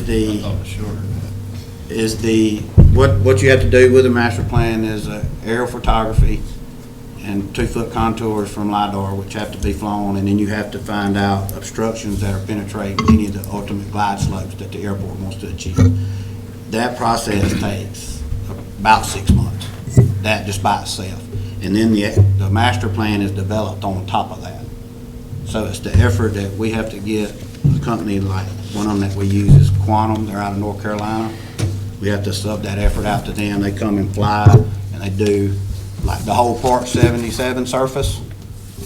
It's like a 15-mile circle around the airport. They check all the penetrations to the surface from the center of the runway out 4 miles or 5 miles, whatever it is, on both ends. So that takes a pretty good bit of time. And then that's aerial photography that has to be inlaid and compiled and make a nice picture for it. Indirectly, that's gonna give us some great info on the parks land. Oh, yeah, it'll give you, it'll show, it'll have the parkland, it'll have everything probably all the way back to beyond 34 and even further. But the discouraging thing That'll is, make that development easier to it's- comprehend with you know, their. we're talking about Right. 15 months before, we've got people that want to build hangars out there now in areas that we don't have, so we have to wait 15 months? On the west side, yes. That's the reality of where you are. Now, the east side, on the east side, Graham is accepting of the terminal area plan that's been developed. So on the east side, he's fine with that, because that terminal area plan will become part of the new master plan. It'll be slid in with that. So we have to wait until that's done to go on the west side? Build hangars on the west side, yeah. To abandon that taxiway and go way back there. Now, you can go to the areas that we currently show on the ALP and go build hangars. Anything that's currently shown on there, you can go do. Which where our AWAS is and all that. Yeah, but it's not a good place to build hangars where the AWAS is and stuff. I mean, I wouldn't try to move that. That's in a flood zone already. You know, it's not a good idea to put a hangar where a flood zone is. And not only that, the part of the master plan is not just me going and generating a plan telling you what to do. It's a collaborative effort between me and this whole board, as to say, here's what I've got, here's some recommendations, y'all tell me if you agree with them, or what would you like to see better. I mean, how many times, if you think about it, how many times did the East Terminal area change in the last 5 years? I've had so many iterations to that, and we're just talking about a 50-acre parcel.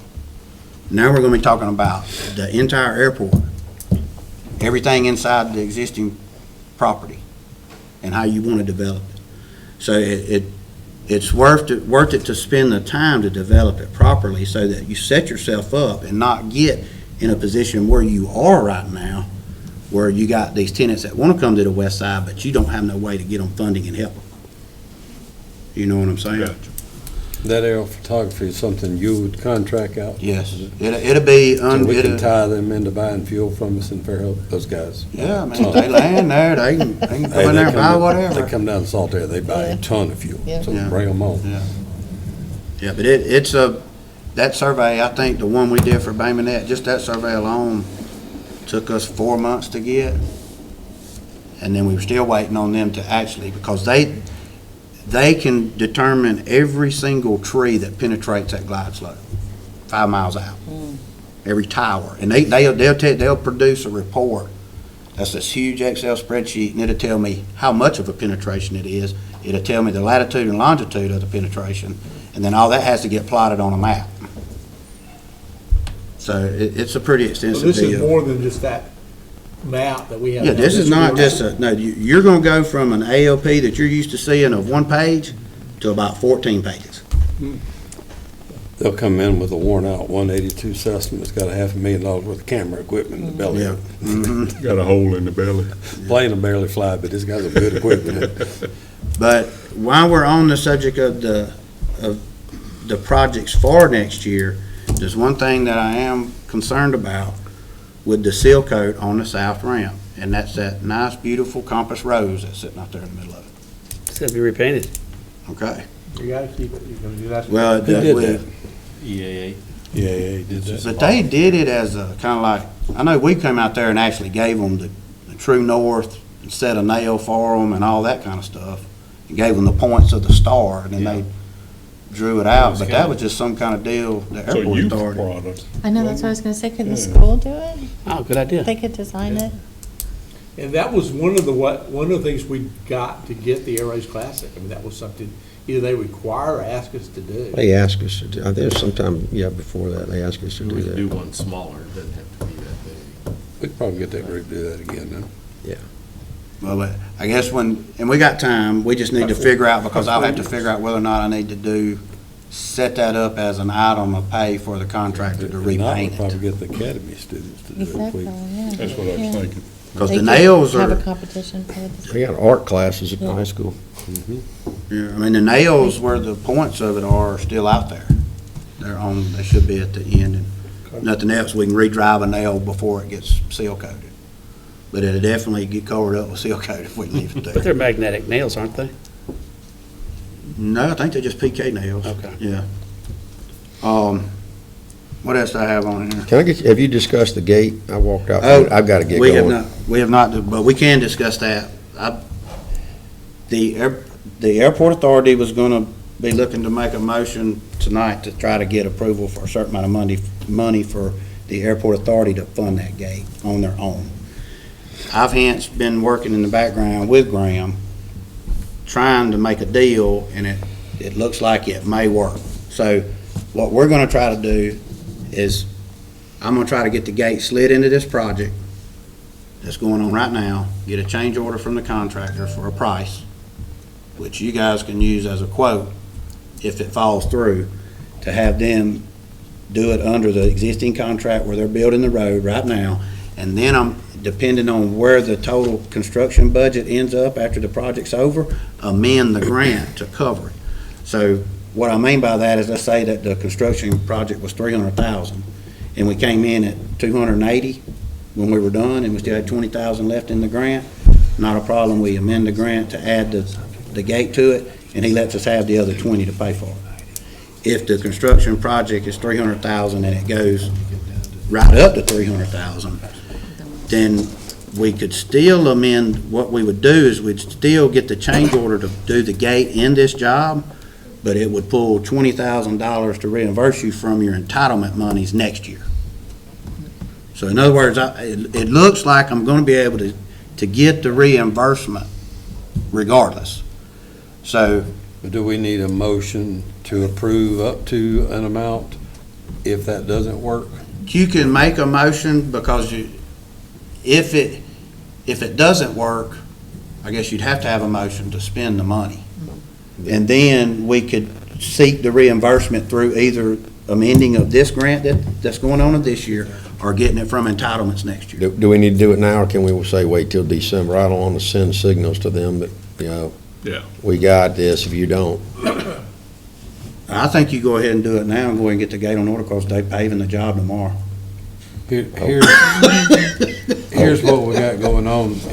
If we don't get a gate over there on the east side to 13, we're gonna have a chain gate there, we're gonna have a chain gate coming off 32. Then we get folks start signing up for leases, and we're asking 27 cents a square foot, a lot of money from them. They need a way to get in other than getting out and getting their key and unlocking a chain gate, so let's go ahead and. Are we only going to have the chain gate on the entrance from 32, or are we going to have an electronic gate there? We'll eventually have one on 32, but right now we would do it where we're gonna develop hangars, because we don't have an FBO or anything on the 32 side. And you won't be able to get in on 32 then? That's correct, unless you have a key. Yeah, I mean, because that's my biggest concern. Well, the reason I even asked the question is I'm really concerned about who gets access to that airport. Right. And, are they going to have a clicker they can give it to their friend? Oh, just go on out there and check on my plane. Here's my clicker, here's my card. How are we regulating that? I mean, it's access to an airport. Yes, it is. It's a good question. I mean, it scares me to death to give that out.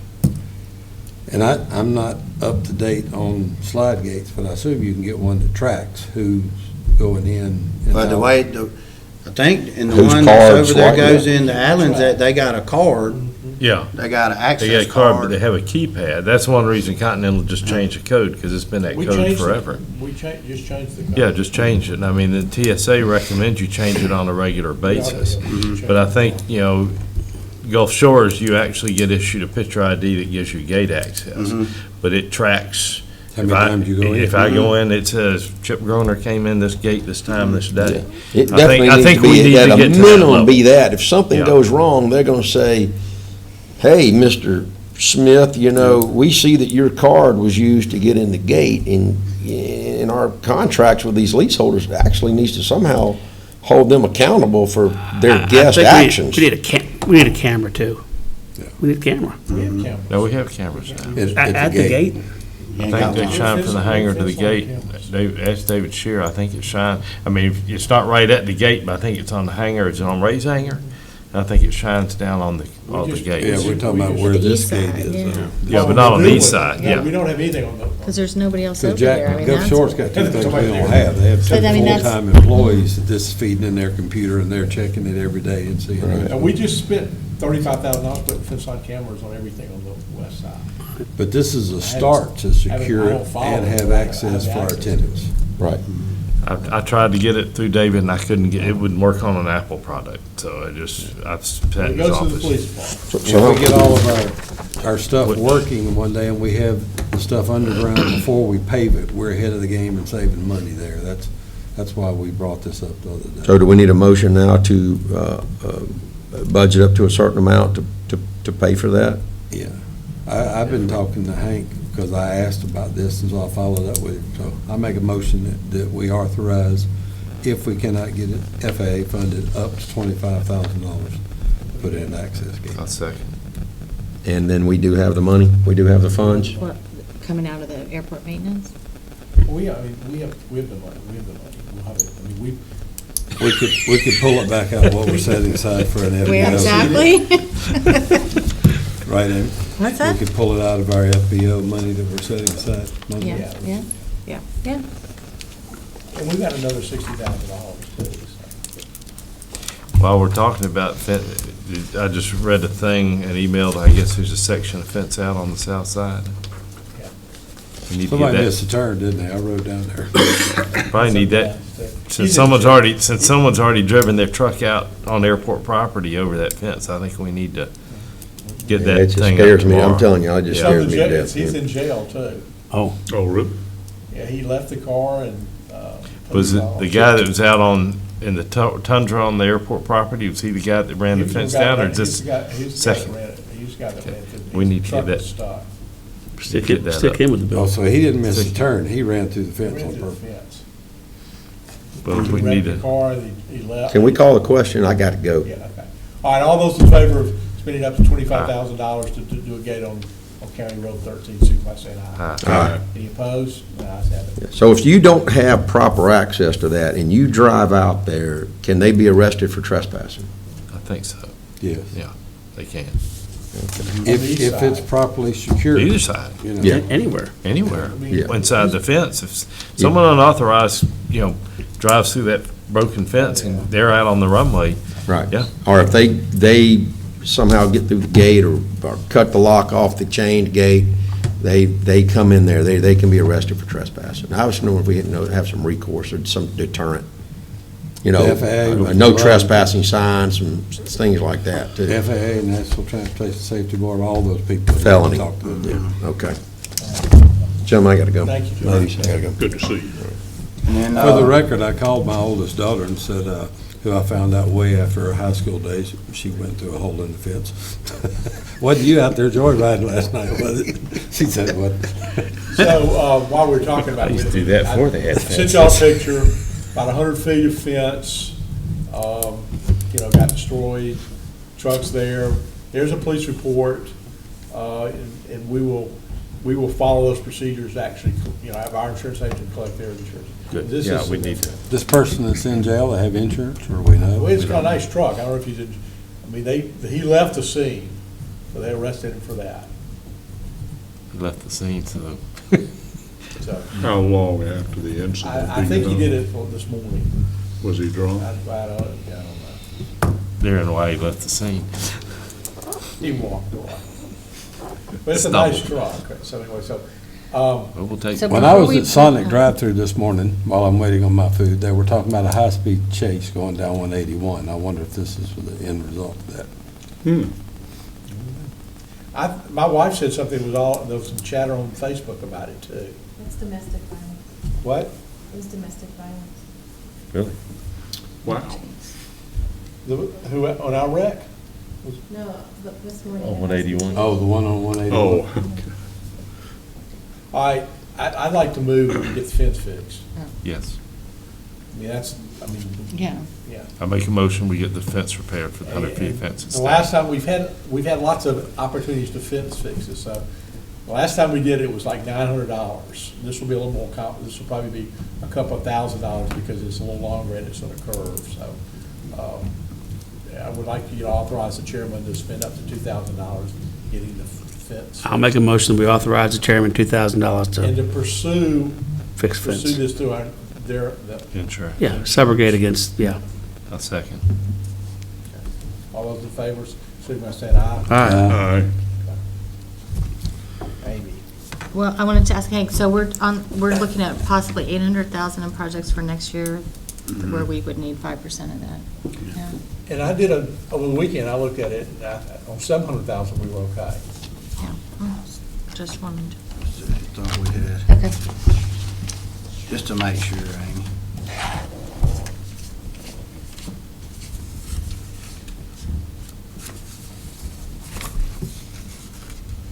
Yeah, but, well, 2020, the 800,000 is for the terminal building. So All it's right. not, yeah. That's that, yeah, the 800,000, the project total for the terminal building is 804,000. No, just for, Then, yeah. then you've got 398,000 for extending the access road all the way up to the fuel farm.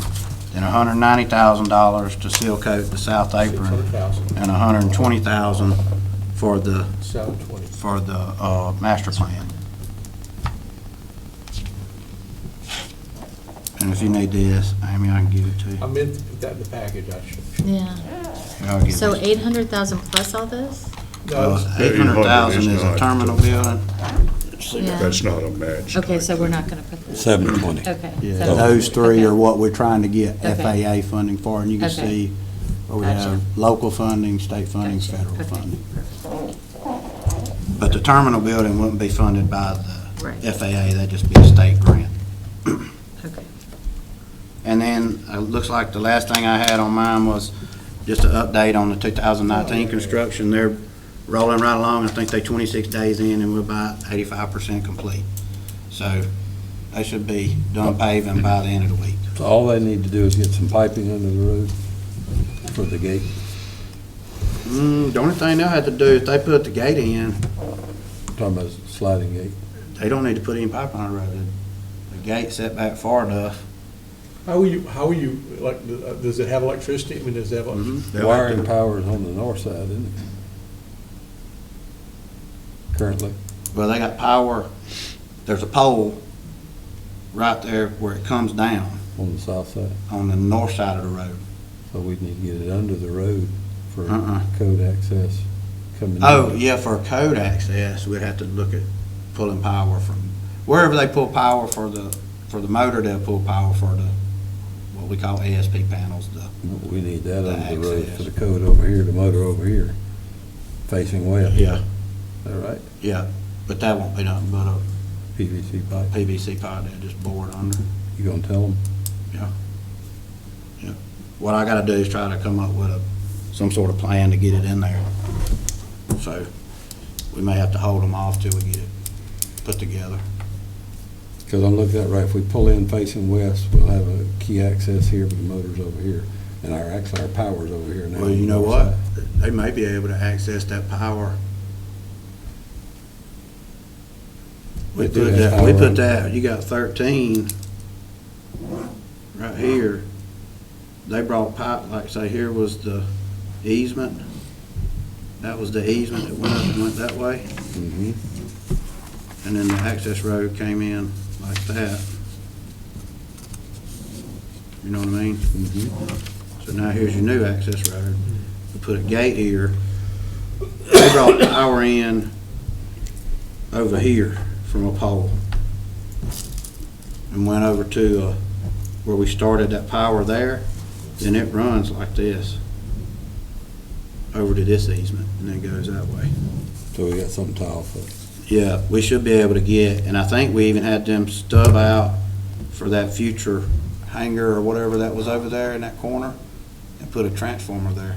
So they may be able to come right out of that transformer and go over here and put the So the power's all the way down there by the fire hydrant and the manhole. It comes all the way down and goes all the way back, pretty much right off the end of the taxiway. Mhm. It runs to 13. If you walk straight off the end of that taxiway, that's where that power So ends. it's on that side of it. Yeah. And it's running under the road. Yeah. Okay. It's running under the new road, and it goes into that easement on the north side. Okay, anything else? Hank, thank you for all the work you do. Yeah. Yeah. Not a problem, not a problem. Send us a bill. I do got one coming, matter of fact, I just did it today. All right, Speaking of, Bring a weed. No, I'll let them read it and then put it together, send it to you in a nice pretty letter. Treasury report, Amy? Let's see, before we start on this, I did turn in all our previous fiscal year numbers to the city and said, let us know what else they need, so we'll see. I don't know. They said, thank you, we've got it, so, Dealing with Jill? yeah. So, that's why I was surprised when they asked Which- you for Actually, the it was statements. Kim Creech that asked me. so Yeah. There's a little bit of tension there too, so. anyway. We'll see, we'll see. So now this is the first month of the new fiscal year, so we're starting over with the new empty chart. Just getting a feel for what it's gonna look like, so revenue came in right on plan for this month, and expenses were a little bit kinda all over the place, just the way the budget's phased, but I think it's fine. No surprises at all. We have, we did have one of the checks for the grounds maintenance posted in October instead of September, so we, Yeah. but there's money in the bank account still from that, so that was fine. We haven't paid anything yet on the audit, Well, for the IRS audit. for the IRS audit, yeah. We paid, well, we paid something, but he just hadn't cashed the check. He hasn't cashed the check, so nothing's come the out. attorney. Yeah, that Thomas Long, Janelle. And we're through grass cuts for the year, that's it. Although he'd Yeah. like to keep cutting, but we'll stop cutting for the year. And Amy and I had a sidebar, she disagreed with me, but I think we ought to buy another CD for $50,000, but, maybe we should keep our, you get 2.25%. It's not, the money's not going away, it's just we're putting in another investment. I can go either way on that. Right, I would say because, this budget is counting on these new ground leases, so I think until we actually have that money, I would hold off, just so that we're liquid and we can pay for Okay. anything unexpected, or, That's- if we end up, Yeah, let's keep our powder dry.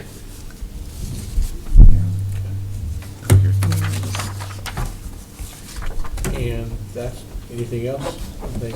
I don't think so. Only thing else is I sent you on the bottom of the, was maybe about changing dates for the meeting. And the dates I proposed were the third Wednesday of the month or the fourth Tuesday.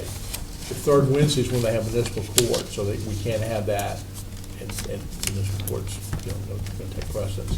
The only real option there is the fourth Tuesday of every month, which around Thanksgiving and Christmas is a conflict. I mean, that's what Christmas and Thanksgiving is, so. And the reason we want to do that is so we could have Josh for the whole meeting. The meetings used to be 45 minutes, 50 minutes, but now they routinely stay, an hour and a half. Thanks, Amy and Don. They were moving along rapidly. Yeah, Don got in here. fourth Tuesday in December is Christmas Day, so Okay. I might have a little attendance. So anyway, we can stay where we are. We'll just lose Josh at, 5:15 or so. Or let's look at it after Christmas in December, Yeah. and we could start in January. We could always move it in November and December back. Yeah. And I think February is gonna be Mardi Gras on the Yeah. fourth Tuesday, Okay. for sure. And we don't have to meet every, if y'all ever, we traditionally didn't meet sometimes in the summer. We'll leave it like it is and rearrange our agenda and get Josh and anything that might require him To do it up early front, on. Yeah. and everything that's just us. But I also making- like for him to hear the other stuff too, though, Yeah, but I Amy, mean, could you be here at 3:30? Yeah. I mean, Yeah. I'm just throwing things out, would 3:30, if we started at 3:30, would that affect anybody else? I mean, That's good with me. Well, that's another consideration, so, and I'll move Josh up in the agenda, and then we'll, and we'll talk about after the first year about starting at 3:30, okay? So we're gonna stay at 4, third Tuesday, and move Josh up and see how that works. We'll step, yeah, and we'll reevaluate it in January. Okay. Maybe move to the meeting real quick. Anything else? any update on Jay Tabbitt's project? I've exchanged some emails. He sent his flyers out. You probably got one. You didn't get one? I don't think so. I got two. He's doing the same thing for Gulf Shores that he's doing here. He's had some response, more here than there. I think he was a little disappointed that the initial response wasn't as much as I think he anticipated. But, he's still pressing on and. Okay, still alive with the project? They had, you got two in the mail, one for Gulf Shores, one for here. Don, do you want to say something? I'm a citizen. Well, you can be a. He's at the end. Well, we're there. We're there. We're now there. See you, Hank.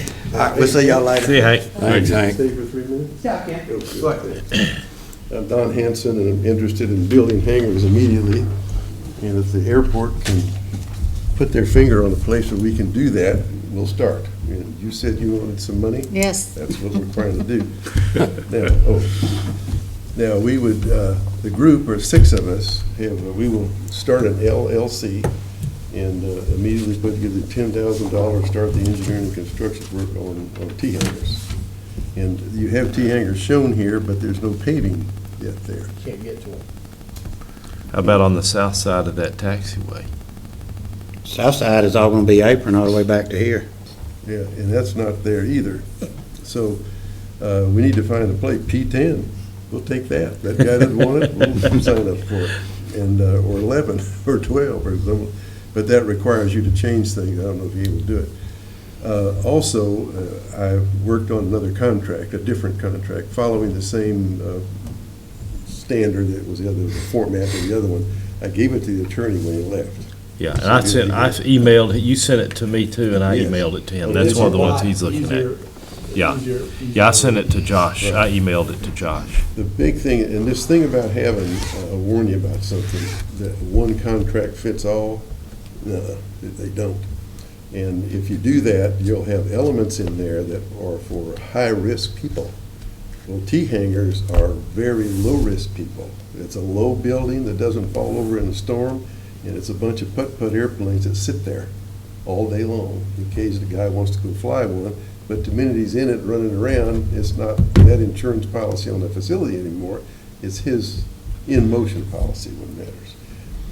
And there was some very interesting thing stated earlier. It was that on indemnification, this is dangerous. I put in our agreement that is covered by insurance only. Because what happens, and it's very one-sided, you don't get that for the airport, but they get it for you. You become an insurance company.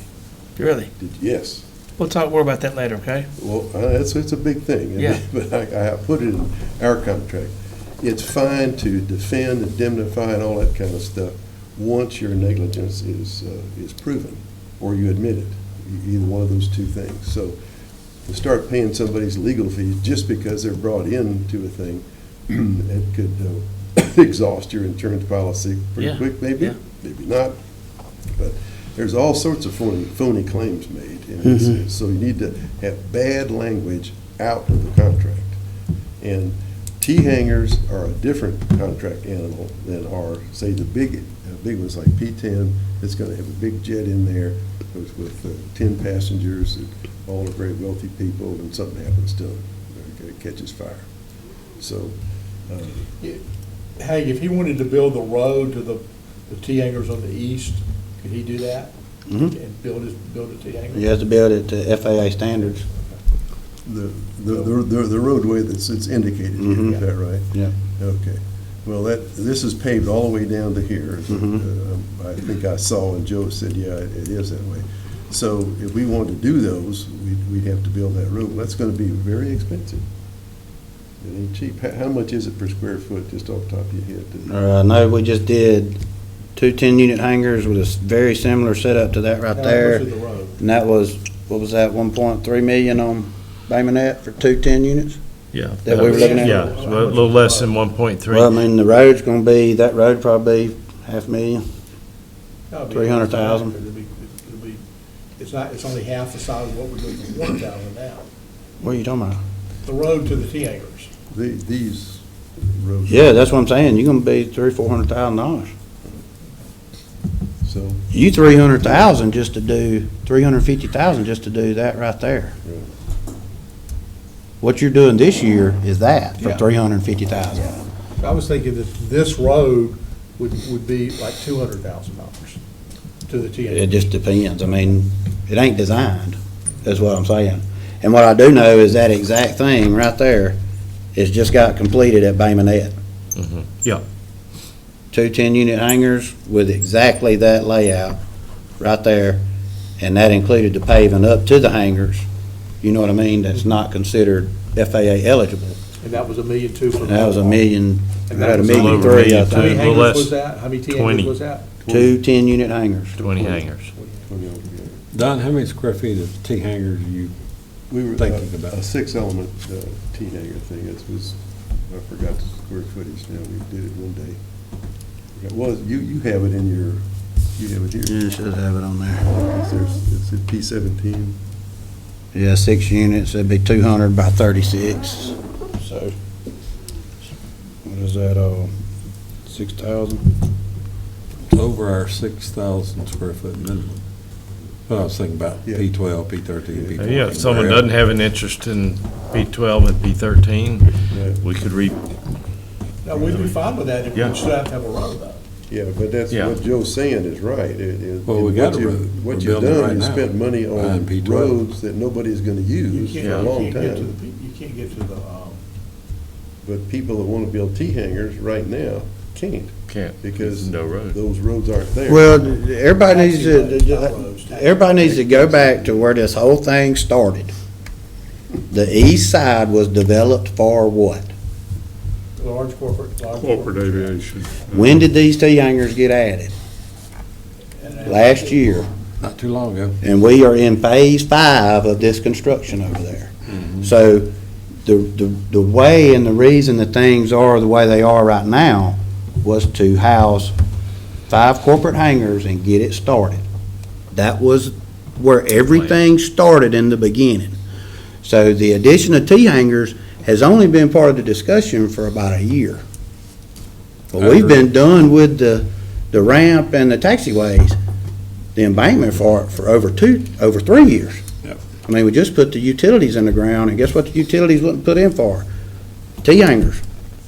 The utilities were put in so that you have a transformer at every lot line to feed a large corporate hangar. So that's why, when you say there's just a road going to nowhere, that's why that road's going to nowhere, because this wasn't part of the plan.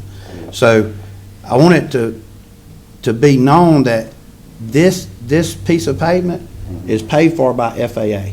So anything from there to there, there to there, there to there, there to there, belongs to the owner of the hangar, and it's their responsibility, which means the FAA is not gonna pay to fill this spot up, fill that spot up, to fill that spot, or anything beyond it. So that's where this all came about. It was to stay within the guidelines of what's fundable, so that you get more bang for your buck. And if, what we are saying is that this pavement is eligible for reimbursement through the FAA. I'm not sure how it works between the airport authority and a individual coming in to build it. You know what I'm saying? So, but I feel like there's maybe ways around that where the airport pays him to build it and then they get reimbursed. Let me ask you a question. Let's just say Don said, I want P13, I want to build a T hangar. He puts his entrance onto our road that we're building now. He puts a ramp between his T hangars, where they are, and the ramp from the end of the south end of the T hangars to the road. So he puts all that infrastructure inside that lease line property, and that would fit. And then if he's over 6,000 square feet, also fits what our minimum is right now. Would Yes. that- And that would not be a problem, I would assume. It would have to be, what you'd end up doing when you go to putting T-hangers in, you see how much space you preoccupy by having access on both sides. Right. So, But you get your 27 cents Yeah, a foot, you and get- our goal is to lease land. yeah, you do get that. But then you take away aesthetically from what's Yeah. always been talked about, is to have the corporate up front Doesn't and, look like a corporate Yeah. hangar, I agree. Well, they're not really moving, are they? so, and whether or not he brings, whether or not he puts box hangers or T-hangers, whatever, down here, regardless, that amount of pavement still got to be constructed. Where's Jay Taffet gonna put his stuff? It's not gonna happen, I don't think. That's what I keep, yeah. I asked him some poignant questions one day, and he said, well, well. I think he's fishing, and, yeah, I think if he had a response, if he had enough positive response, that'd be, I think that's what he's looking for. Well, he's got it right there. That turns everything, this is upside down. So I told him we're gonna have Joe's famous pond back here, detention pond. We're gonna open the water park. Yeah. That's full of weeds. Clog that pipe, Minneola, you'll have it full. Yeah, Minneola. Well, I'm willing to build a P10 hangar, 10 or 12,000 square feet, but I'd like to do it with this LLC partnership thing we have going on. And that means, you could store hangars, high wing, low wing, all in, to get about 6, 7, maybe even 8 in there, depending on the aircraft. And that works real nice. That But works. then not everybody that's going to be a part of the LLC is going to, I got a low wing, high wing. That's what you need, an even mix. Yeah. So you can So, stack them all the way in the back. We did that, we owned, my wife and I, the old PAI Aero at the Baton Rouge Metropolitan Airport for 25 years, and that was, our hangars were set that way. And I refused to stack them, I didn't want to have all the problems, we had tugs and all that. I even rescued, I'll send you all a picture of, I rescued one of them and overhauled it, I got it up the house, up the road here. But it worked out like a charm, and we had no hangar rash for 25 years, not one single thing of it, because people had proprietary interest in their airplane, and his buddy sitting next to him, so he was Yeah. very careful to do things right. But if you'd like to get moving, what do you think about putting T-hangers up here? I know that just, it takes the plan upside down a little bit, and I'm glad you spoke up. I didn't know Yeah, it's that up to stuff, y'all. yeah. Because that's, The only argument against it is that it's overbuilt for electricity, right? No, I mean, you can still, it's got a big transformer there, but, it ain't like they can't transform it down. That's true, yeah. They just put a take that step transformer down. and Put it somewhere else, Yeah. like, it's a park that's Yeah. sitting out there, so. Well, that's it. So I wanna go home and get on Hotmail and write a note about this experience here just now, see what we can do about it, so. Well, if I hear you right, Don, you're ready to write a check. Yeah, I have been ever since I first met you. I just wanted to reiterate. What if we get it right? Give me a check. You Check, can't we'll do get back nothing with in it. about a month, tell you where it's gonna go. What's interesting, it says you have 18 months or something like that, or whatever it was, to design and build your thing, but it didn't say it there. If the airport says you can't do it every day, what happens with all your expense after that? Don didn't tell you, but he's an engineer himself. Mhm. Yeah. Good. Yeah, somebody else, it's always good You to have will. another crazy Yeah, person uh-huh. in that. So, yeah, our civil structural soils fellow, Watson, a very well-known guy, came over here and looked it over, and he was shaking his head. It's all swamp over there, so when I wrote you, because I thought we were going to be able to capture this one and put something up right there. Yeah, Remember those that? are parking spots, Yeah, yeah. these are parking spots. How do you feel about, like in Texas, they have, West Texas in particular, they have just covers. Shade boards. hangers. Yeah, and mainly for hail and just keep things out of the sun, stuff like that. How do you feel about those things along? where there's You can already just some build those pavement. right on existing ramp. Well, you could, Don't they have and those what you in do, Tuscaloosa? you'd use auger cast in place piles to Mm-hmm. provide the mass, the weight you needed for the moment overturning, where they would tend to fly it away like a wing. Weight it down is what you really have to do, and those are very repairable. Just Yeah. fill them up with the hose. I love them, they fit the need, and they're cheap, much Yeah. cheaper, if you will. Right. How do you feel about that? I'll do one of those tomorrow. On the east side? Yeah, like in one of these places. Yeah, where the tie downs are? Yeah, where, you do it where the Well, no, tie downs it's would a- be. Well, there's no tie downs over there, it's boxes, and I thought they were places where you could put a hanger. They were just open parking spots, because the whole intent was for, originally the terminal building was sitting, FBO was sitting here.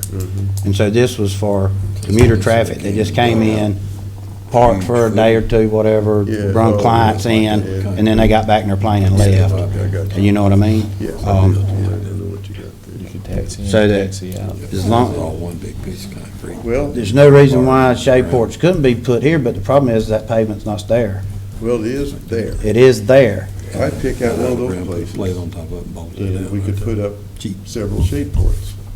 And they've been there if forever. One day, about 5 years from now, y'all decide they're sickening and you're gonna get Be rid gone. of it, so just Take kick them us out, yeah. Or we'll move them down here, like that.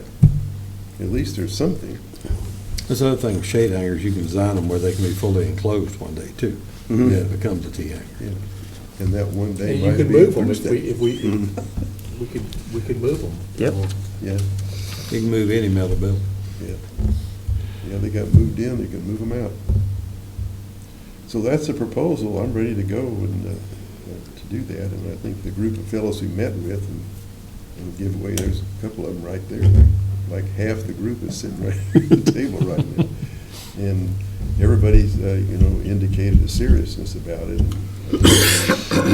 So is your proposal to build shade hangers or to build a T hanger in what, P12 or P13? Anything you'll let us do. But we could throw out. On y'all, I'm not gonna tell you what to do. You know you got land there, and all I'm gonna warn everybody about is that the decision you make today Affects everything.